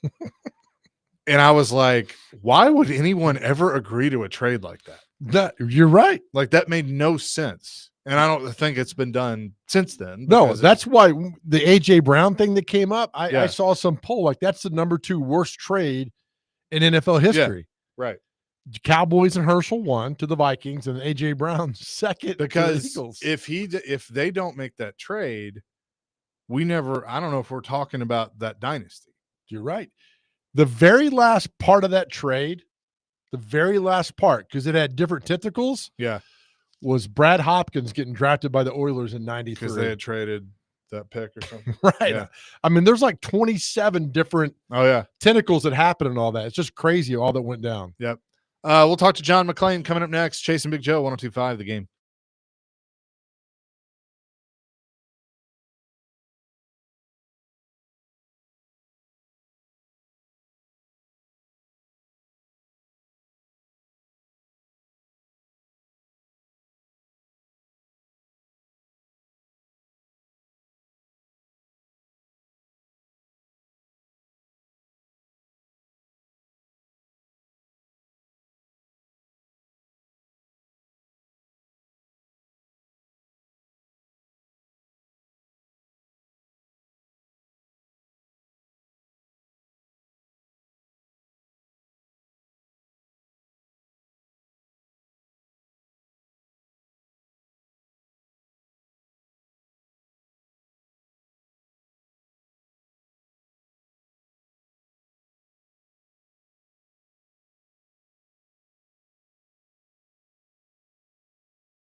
Hour number 3, Chasing Big Joe, 102.5 The Game here on this Monday. He is Big Joe. I am Chase McCabe. Dr. Crane, Nick Frazier has the day off. Parker Kelly in for him. We say hello now to our favorite, John McClain, down in Houston, joining us, and he's presented by Maple Street Biscuits. Wake up to wow. John, how you doing? Yeah, I couldn't be better, guys. Fired up about started college season, and in 2 weeks the start of the NFL season. I am intrigued by a game. We were just talking about it Friday night. Auburn takes on the Baylor Bears down in Waco. I think that could be interesting. Baylor, over the last 6 games last year, had a 6-game winning streak after their starting quarterback, who was a stiff, got hurt. They had to bring in their backup, Sawyer Robertson, who had transferred from Mississippi State after he'd gone over there to play for Mike Leach. And Robertson was great, ended up with 28 touchdown passes, I think 6 rushing, and they averaged 40 points a game when he was the starting quarterback. Then they lost in the Texas Bowl to LSU and Nussmeier, and but Baylor's got almost all their players back, so we're fired up about him. And I know Freeze is on the hot seat, and they've already sold out every ticket. It's a blackout night in which the uniforms will be black. I can't remember many openers in which there's been more excitement for a Baylor game. A lot of it has to do with SEC. The next game they play at SMU in Dallas, but this one in Auburn has piqued the interest of Baylor fans across Central Texas. The fact it's the only game involving the Big 12 that night. So they've got RG3, who's gone from ESPN, where he was laid off. His contract's up. Now he's signed with Fox, and he'll be doing the color on the game. So we are fired up about it. Yeah, going to be fun for sure. So it is not fun for general managers and head coaches right now across the NFL. It's always the hard part of making the cuts down from 90 or 91 in some cases to 53, which they have to be at by 3 o'clock tomorrow. Any surprises out of Houston to this point? I'll tell you something. Everybody gnaws on their fingernails over the cut to 53 when 16 of them can be re-signed the next day. To me, True. It's not nearly as big a deal as it used to be when there was no practice squad, and the 53 was the 53. And, of course, if you want to put a guy on injured reserve, you got to keep him on the regular roster before you do it. And the probably the 5 or 6 last spots will be turned over immediately. And the Titans should have the biggest turnover because they get first dubs on every single player who is placed on waivers. And they probably, well, I know they have. It's like the draft. They have every possible cut at every possible position. And when they're available, they got to make a decision. They'll have 24 hours. So it'll be very fun for the Titans to have that. The Texans had it one time. I think it expires in November. So that's why you can expect a lot of roster changes for the Titans. As far as the Texans, their starting lineup's already set. I could pick all but maybe a couple. I always love it the way coaches talk about that last game being so important for some of the roster spots. And I'm like, give me a bleeping break. Number one, they've been working on the first game. The Titans coaches have been working on the Broncos for weeks. And you tell me that if Brian Callahan and Mike Bergonzi and their staff has had their players every day in meetings on the practice field for walkthroughs, on the practice field for normal practices, rookie minicamp, veteran minicamp, and they didn't know who's going to make the team, there ain't no way. But they can't say that, of course, because they want all their players to play hard. They want people to try to get excited for that last game. But they know who they're going to keep, and they know a possibility of guys being waived for other teams that they may want to claim. What did you think about Terry McLaurin's 3-year, $96 million deal that he signed with Washington? Oh, my God, I was shocked that Terry McLaurin signed before the season, just totally shocked. That's another one. They always – I was like, I expect Micah Parsons. Either he's going to sleep through it on a table on the sideline, sleep through the season, or he'll sign. I think they'll get it done. We knew McLaurin was going to get done. It was just a matter of when. And usually in this situation, you compromise. The team is known for weeks. They're going to compromise at the last minute. They need the player. The player needs them.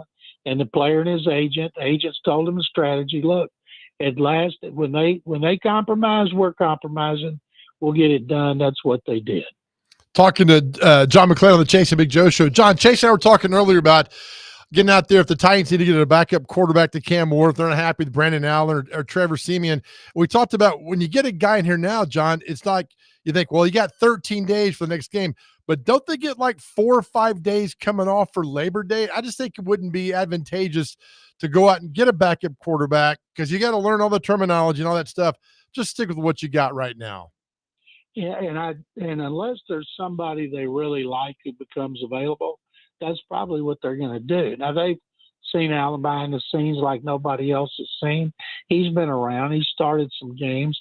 He may be fine. But if some quarterback is out there because the team thinks, okay, we want this guy to be third and we're going to plan on putting him on the practice squad, they can claim him. They can sign guys off the practice squad.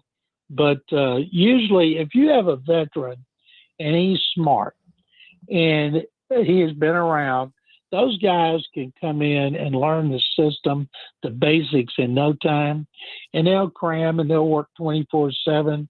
That's why you've seen so many guys sign during the season. But and there could be a number 2 guy that's cut because the team likes their number 3. You know, I'm sure the Browns would never lie about keeping 4 quarterbacks.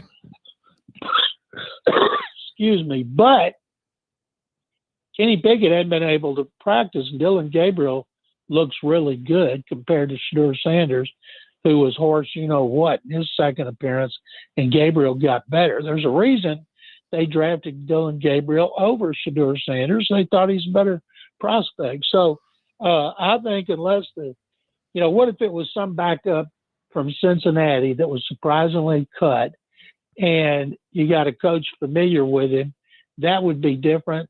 But right now it looks like they're going with Allen. John, what's the last team that carried 4 quarterbacks active on a roster? Because if you picked any team in the National Football League that would do this, you would say the Cleveland Browns. I mean, I just think that's chaos up there. Joe, it is chaos up there. C stands for chaos. I can't remember it. I'm sure it's been done, but I just can't remember it. And I haven't seen anybody writing about it on social media that's looked that up to find out, but it is rare. Of course, you know what they say, if you have 2 quarterbacks, you don't have one. In this case, you got 5 and you don't have one. One, Deshaun Watson will never pay. Think about what they're spending on that position. And unless Dylan Gabriel or maybe Shedeur Sanders at some point makes them think that they're the future, they're going to be in a market for a quarterback in what should be a really good draft for quarterbacks next year. John McClain is with us. We'll have more with him coming up next, presented by Maple Street Biscuits. Wake up to wow here on Chasing Big Joe, 102.5 The Game.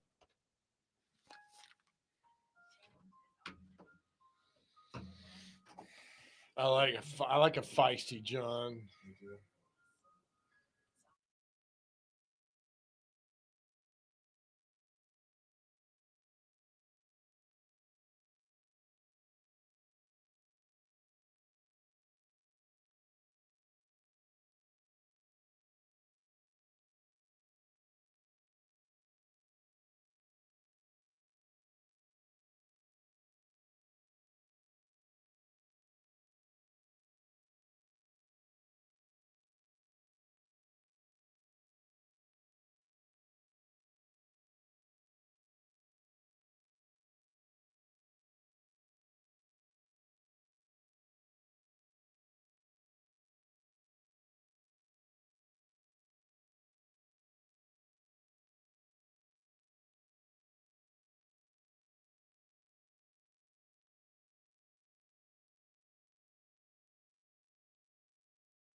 Chasing Big Joe, 102.5 The Game on this Monday. Continuing our conversation with John McClain, presented by Maple Street Biscuits. Wake up to wow. And John, you mentioned Micah Parsons earlier. I mean, I still want to believe, yes, they're going to get something done before the season starts. But I've been watching the Cowboys documentary on Netflix. I don't know if you've seen it yet. It's very well done. I've enjoyed it. And I don't know what Jerry's thought process is sometimes. And seeing kind of how it was back in the day just furthers that. So I don't really know what's coming from the other way either. So I don't know. I wouldn't be shocked either way if they don't get something done before the season. I can tell you this, guys. I'm sick of the Cowboys. Absolutely sick of them. I feel sorry for all my friends who work in the Metroplex who have to talk about this 24/7, have to have it on every sportscast, have to write about it constantly. I feel bad for Brian Schottenheimer. That distraction is the last thing he needs. Now Parsons is under contract. I thought he made a fool out of himself in the game, lying down on the table on the sideline, not wearing a jersey. I thought he acted like a childish kid. And of course, Jerry's made a fool out of himself from the get-go. Now, if it gets done, it'll all be roses, and they'll be, kissing each other on top of the head. And everything will be fine. And Parsons, I would imagine, needs a little time to get in football shape since he hadn't been participating in drills. As far as the doc, it's great. There's like people say it's a PR infomercial for Jerry Jones and the Cowboys. And I thought the most interesting thing about it was the overriding Jerry Jones and Jimmy Johnson relationship and how it affected the franchise. And a lot of people, they say they still don't know who was responsible for the Herschel Walker way. Jimmy Johnson had it in his contract that he had all, personnel. He had final decision on all personnel. When we went to Key Largo, Florida, 3 months ago and interviewed Jimmy Johnson for our documentary on high school football in Texas before integration, he walked us through the whole thing, how it came about, the ramifications, everything. But Jerry, I think, has talked so much about him being responsible for it that he actually believes it. Well, and I'm curious too on that. Because I just got to the part where Steve Berline, he plays Steve Berline because Troy gets hurt, and then he keeps Berline in, and they lose the playoff game, and then it kind of felt like, they had the cut of Jerry saying, I pretty much told Jimmy after that we're building this thing around Troy, and that was that. I don't know if I firmly believe that either. Absolutely not. Troy Aikman and Jimmy Johnson have been incredibly close for a long time. When we put Jimmy Johnson in the Texas Sports Hall of Fame, Jerry was not there. Jimmy made cracks during his acceptance speech about how far it is from Waco to Dallas on a plane, about 5 minutes and about an hour drive. But he walked us through everything. And one of the things he said is when early on he coached and Jerry was up in his office working on oil deals and ways to make money, and they were terrible that first year. Then they were 9-7. Then they won the Super Bowl. At one point, Jerry came down here and said, man, I want to be down here with you on the sideline. This is where all the action is. And Jimmy knew he's in trouble. Exactly with that. Talking to John McClain on the Chasing Big Joe show. John, kind of an overview now once the preseason's done. Give me a team out there that you like, not necessarily one that's going to win the Super Bowl, but one that you like, front office, head coach, team kind of coming together that you're keeping an eye on. Well, there's all the big ones, of course, that consistently win. And I love what Sean Payton did with terrible salary cap limitations last year. And some people are picking them to beat the Chiefs in the AFC West. And I'm like, why? Chiefs went 15-2. But the one I like that's in the wrong division, and I like what's going on with the Raiders. I like Pete Carroll as a coach. Pete's only had like 2 or 3 losing seasons in his career as a head coach with USC and in Seattle. He wasn't a bad coach with the Jets and the Patriots. But they have the guy, Ashton Janney, I think will be offensive rookie of the year. They got an experienced quarterback in Geno Smith. They got some skill position players who can play, and they got a good defense led by their pass rush. And I don't think they're going to win the division or make the playoffs, but I don't think they're going to go winless in that division. I think the division winner could be determined by the Raiders.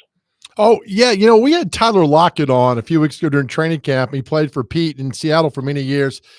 And we talked off the air about Pete. I'm like, he's 70-something years old. He's like, that guy's got more energy than a 25-year-old. I mean, just the way he talked, John, about Pete Carroll made you realize how many of these players have such a high affinity for Pete Carroll. He's always been known as a player's coach going back to when he took over for Bill Parcells. And he's still that way. And whatever pills he's taking, I wish I could find out and take the same ones because he's a year older than I am. But I feel like I'm 20 years older than he is. But that's why, you root for Carroll. He got fired in Seattle. He didn't like it. He sat out a year, taught at USC, and now he's doing the thing he loves. And I think everybody wishes that Pete Carroll would have success. So you say Ashton Janney would win Offensive Rookie of the Year. I don't know if I necessarily disagree with that, but in your mind, what does Cam Ward need to do to either pass him or be in contention? Is it simple as winning? Well, they'd have to win 8 or 9 games, I'm guessing, and he'd have to play really well. He wouldn't have to throw a lot of touchdown passes, but if he didn't throw a lot of interceptions, he's going to run for yards because he's such a good runner. But I think they would have to win more games than they're capable.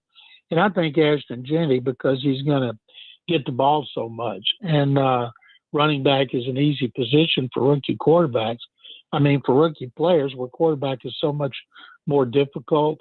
That's why you don't see a lot of. Now you see some like Jay Daniels and C.J. Stroud the last 2 years, but they turned out they had more talent on their teams than people thought. And maybe it'll be Cam Ward. Maybe he'll surprise because nobody thought that about Stroud and Daniels as rookies, that they had a chance because they both took over bad teams. Yeah, I know. People keep bringing that up, and I'm like, with this team, the things around him, I'm just, and like you said earlier, the roster is going to change so much. That's where it's just so hard to figure out right now. I believe, Chase, that if they double their win total, people ought to be excited about the direction the team is headed. Yeah, 100%. I would agree with that. John, before we let you go, with a week and a half now for the season starts, Chase and I talked about, moving the season to 18 games and all that. You said a few weeks ago that the NFL would never move up to Labor Day weekend again, correct? Yeah, they've now when they got off of Labor Day, the TV ratings were not good.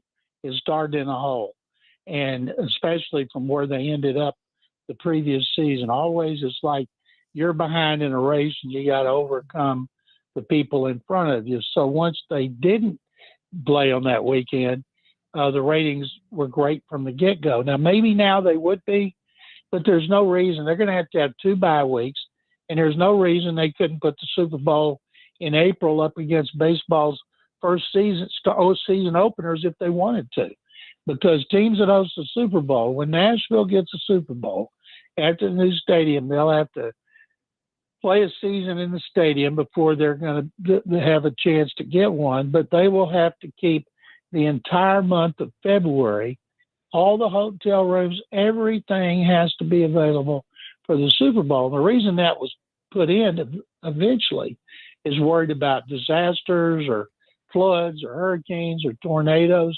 So they could play any time in February. And the truth is, because they're the 800-pound gorilla, they could play in any month. And it's like the people are panicking that they talk about playing in London. You think that's going to keep them from watching the Super Bowl? I don't think so, man. But that's why they've got to have 2 weeks off. If the players don't demand it and get it, they're nuts. And I always thought it was great. The NFL is so worried about injuries and concussions, and yet they want them to play more, which makes no sense. Mm-hmm. And it's all, of course, what makes sense, it's the color green. Of course it does. Of course it does. John, thanks as always. Great stuff. We'll actually have some games to talk about next week. Looking forward to it. Well, I hope it'll be those fighting Baylor Bears pulling that upset over Auburn, which is favored 2.5. Guys, thank you very much, as always. John McClain joining us here on the program as he does every Monday at 2 o'clock, presented by Maple Street Biscuits. Wake up to wow. You know, I was looking at that AFC West. He's talking, what a loaded Broncos, Chiefs, Raiders, Chargers, just a loaded division. And then underneath there, the NFC West with the hapless Arizona Cardinals. I know. I don't know. They're weird. They've I don't know just, how to read them. You know, for so many years, the Cardinals were in the same division with the Cowboys and Reds. Never got anywhere. And then now in the NFC West with the Rams, Niners, and Seahawks, just nobody talks about them. Nobody wears their gear. Nothing. Yeah, you never see anything. The AFC West, I mean, hypothetically, you know, you could see all 4 teams get in. I mean, I think the Raiders are going to shock some people. And I think that Kansas City is going to come down a little bit. Not necessarily out, well, but it's going to down, happen, right? Because the division's better. You know who's been surprisingly quiet? Who's that? I'll tell you after the break. All right, you do that. The Chasing Big Joe Show, presented by the Omni Nashville Hotel here on 102.5 The Game.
Chasing Big Joe 102.5 The Game here on this Monday. DVD coming up in about 30 minutes. And of course, we'll have What Day Is It and Celebrity Birthdays to end the show as we always do. Been a fun show today, man. It has been a fun show. Now we wait to see who the other. They have 21 more cuts to go. Is that correct? I was told there'd be no math, but yeah, there's a lot of math. We'll go with that. So yeah, they got 16 out of the way. Nobody's really shocker except for the guy from Tulane, Jaquan Jackson. Yep, he's out. He's gone. Across the league, Cam Akers got cut by the Saints, but nobody that really massively like, oh my God. But so the one team I was going to tell you that's been quiet that I thought would be chaos during camp, Pittsburgh Steelers. Yeah, I think that's an interesting one. Quiet, no Rodgers, this or that, none of them demanding this. I think they could be really, really good. I think they could be really good this year if everything obviously comes together. But I think he wants to go out, this being his legacy. And he's got a great shot with Art Smith, pretty good defense, got some talent around him at receiver. Aaron Rodgers could have a nice year. He's just got to show that he's still got something in the tank. And it sounds like he's basically said this is probably it. So sometimes when they do that, it's like, I want to go out in a blaze of glory. So, they'll leave it all out there. So they might. I remember when Elway quit after the second Super Bowl. He could have come back for another year or two, but that would have been his 16th year. In 83 to 98 would have been his 16th year in the NFL. Go out on top. Go out back to back. Why wouldn't you? Just be a champion and ride out. I'm trying. Who else has done that? Because he came back after they finally won it because he felt like they had a really good shot to win it again, right? And they did. Yeah, and they did. And they beat the Falcons down in Miami. But people forget, Jordan didn't hang it up. Jordan came back for the Washington Bullets, the Wizards. Right. He just couldn't stay away from it. I mean, you go out after winning 6 and 8 years with the Bulls in 98, like Elway, just go out in that same year, but he just wanted to come back. And now it's like, that last year. Here's an interesting theory about kind of what you're talking about the AFC North. I think on paper, everybody kind of feels like, all right, Cincinnati's going to bounce back. Last year was kind of a weird year, but they're going to have to, especially if they don't get things worked out with Hendrickson, they're going to have to score 35 because they're probably going to give up 34. Like last year. Yeah. So there's that thought. But everybody feels like Cincinnati's going to be better. This could be an MVP year for Burrow. And everybody thinks then Baltimore is also going to be good in that division. And then who knows about Pittsburgh, and Cleveland will be terrible. Is there a chance that one of Cincinnati and Baltimore go the wrong way? Always, yeah. It could happen quick, injury here and there. Could Lamar maybe start to regress? Could Henry finally hit the wall? Those things are certainly, I think, possible. I need to look at their schedule. If the Ravens get beat I think Lamar needs to get to a Super Bowl. There's a lot. I don't think he ever will. I really don't. I don't think he ever will. It just shows you how hard it is to get to a Super Bowl. It really does. All that happening that goes on, and the competition's tough, and you got to run into Buffalo or Kansas City or Cincinnati sitting there looking at you. I just think that he's got to get there to make that next step. Here's their schedule. At Buffalo on Sunday Night Football, week 1. It's Baltimore? Yeah. Oh, God. Cleveland at home. Detroit Monday night, week 3 at home. At Kansas City. Good Lord. Houston at home. Rams at home. The bye is week 7. Bears at home, week 8. At Miami on Thursday night, week 9. At Minnesota, week 10. Gosh. At Cleveland, week 11. Jets at home, week 12. Cincinnati on, I think this might be Thanksgiving, week 13. Pittsburgh at home on week 14. At Cincinnati, week 15. New England at home, week 16. And then at Green Bay week 17, at Pittsburgh week 18. It's like playing the SEC right there. Good Lord. That is not an easy schedule. No, and everybody's going to give you the best shot because you got the best quarterback in the game with Lamar sitting there, at least the best dual threat quarterback that's out there. So you know what's going to happen every week, man. And so I don't know. It's I know Harbaugh won it in 12, but he's had a lot of talent. And this is, I mean, is there a window? I'm not a big window guy going out there, but there's I got a loaded team. If you don't win it now, I don't know how you don't win it going forward. I mean, it's going to be really tough. I mean, like the window's closing. The window is closing. And then but the Bills, man. Well, let's look at their schedule. I mean, I kind of feel like their window's closing too.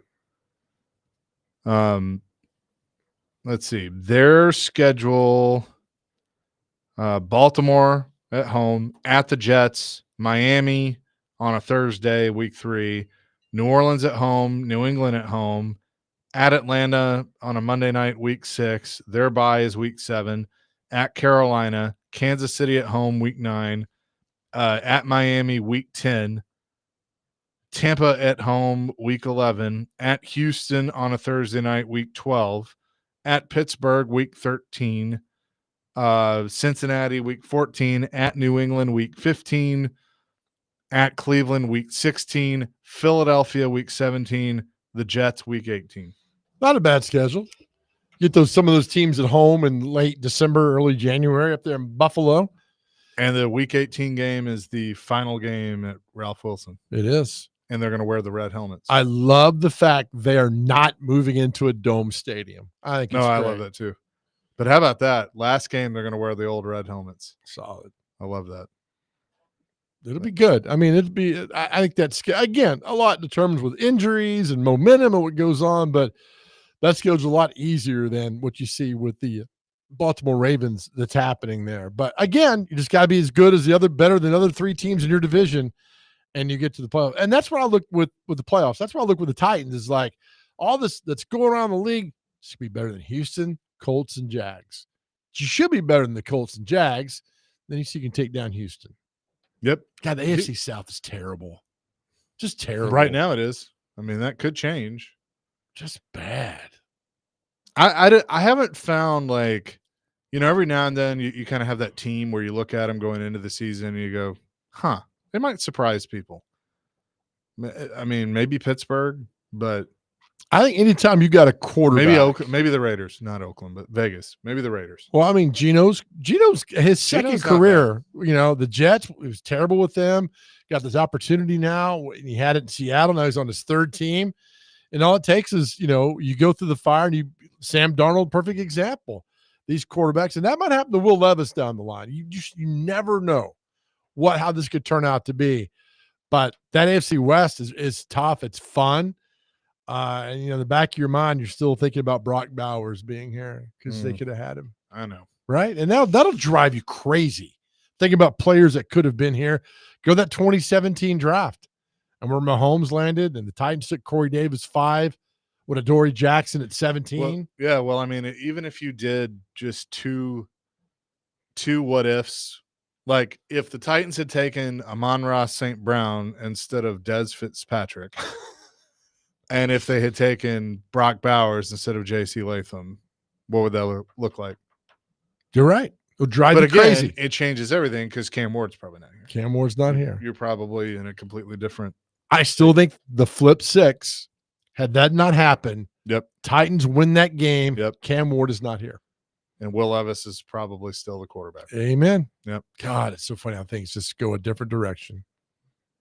I mean, the show. 7829 says, what if Lamar regresses?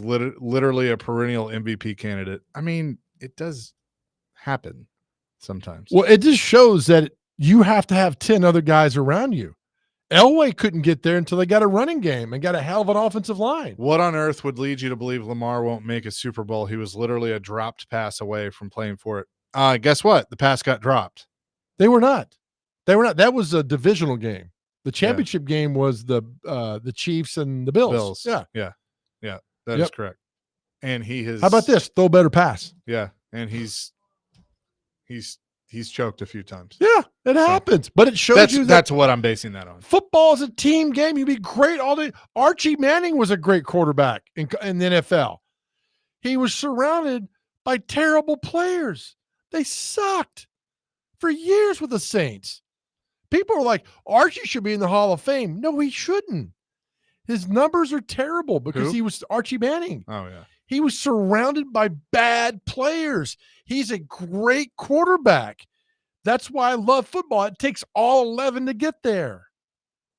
This isn't the NBA. There's a guy on Twitter that's mad at you. Who is it? Big Joe, Jeremy. Big Joe, get it right about Jordan. He came back only because he donated every game check to the victims of 9/11. Do some homework before using MJ as an example. Why did he come back? I have never once heard that. Me neither. He came back because he wanted control of Washington. That's what he got. Yeah, he had a part ownership in it. Yeah. I mean, that may be true about 9/11, but I have never heard that. Same here as well. So I just saying. Coming up next, we'll tell you what day it is and celebrity birthdays. It's Chasing Big Joe, 102.5 The Game.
Chase and Big Joe, 102.5 The Game here on this Monday.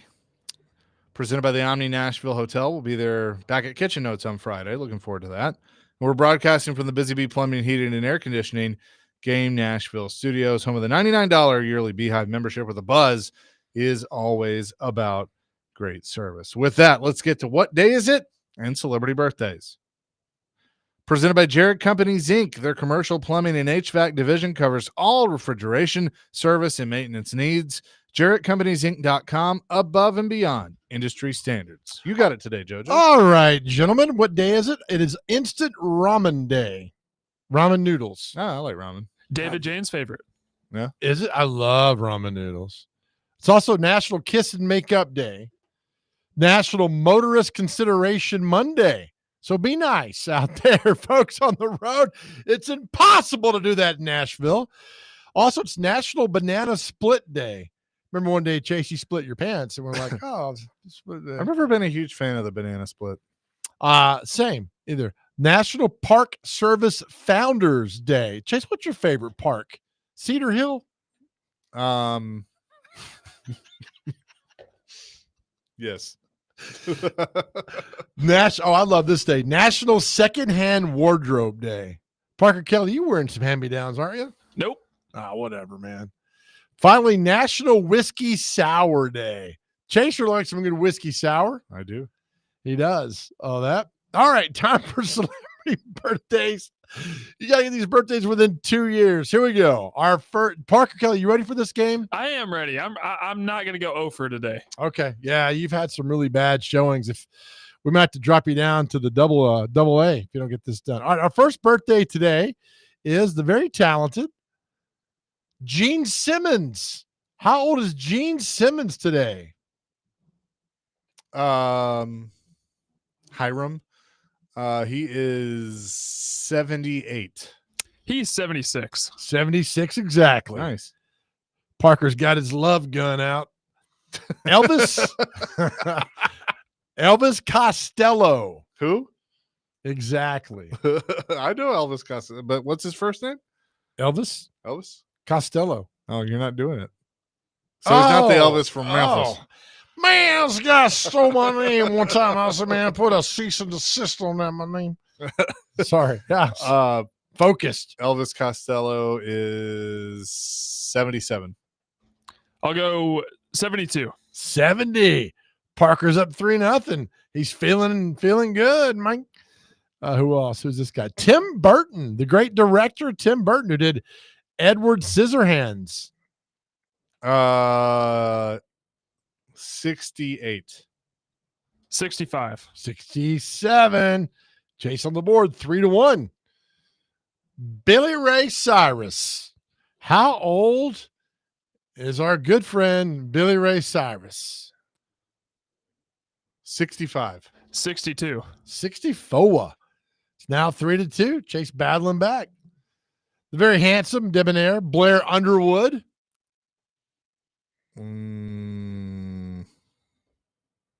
Blair Underwood. I don't know who that is. L.A. Law was in Deep Impact. Oh, okay. 62. 63. 61. Chasers battled back, tied it at 3. Rachel Ray. Rachel Ray. 49. 47. 57. Wow. Claudia Schiffer, the model. 48. 50. She is 55. Okay. I know who he is, but y'all probably don't want to some answers. See who else here? My computer a little slow. Blake Lively. Also from Gossip Girl. I'm going to say she is 36. 41. 38. Chasers storm back, taking the lead 4-3. Actor Tom Skerritt was in Top Gun, Still Magnolias. 79. 72. 92. Jeez. Lead singer of Judas Priest, Rob Halford. 74. 78. 74 exactly. Chase up 6-3. He's had 6 unanswered there, Parker. Let's see who else. Got to stop the bleeding here. You got to. Let me see. I'm going to stomp a mud hole and walk it dry. Country singer Jody Messina. Ah, friend of the show. We're going to make her a friend of the show. That's right, we are. Jody Messina, I'm going to say 56. I'm going to say 64. 55. The Chasers on a tear. 7-3 right now. All right, let's see. Sports Times. Raleigh Fingers, former Brewers reliever. 72. 75. 79. One of the best linebackers of all time in the SEC, Cornelius Bennett. Biscuit. How old is Cornelius Bennett? 64. 62. 60. Parker's back up 7-4 now. Albert Bell. Albert Bell, the baseball player Albert Bell? Yes, sir. One? 58. 61. 59. Chasers up 8-4. Robert Horry. Bama great. Yeah. Won 87 NBA rings. 57. 58. 55. Chase up 9-4. Marvin Harrison Sr. Man, I threw a lot of touchdown passes that guy back in the day. I was open and said, go deep. I said, Marvin, just go deep and shut your mouth. I'm going to say he is 51. 54. 53. Parker is close on that one. It's 9-5. Our last birthday, Justin Upton. Former Brave. He is 39. 42. 38. Chase hits double figures, wins 10-5. It's very rare air, man, when you get double figures. Well done. Bam. Thank you.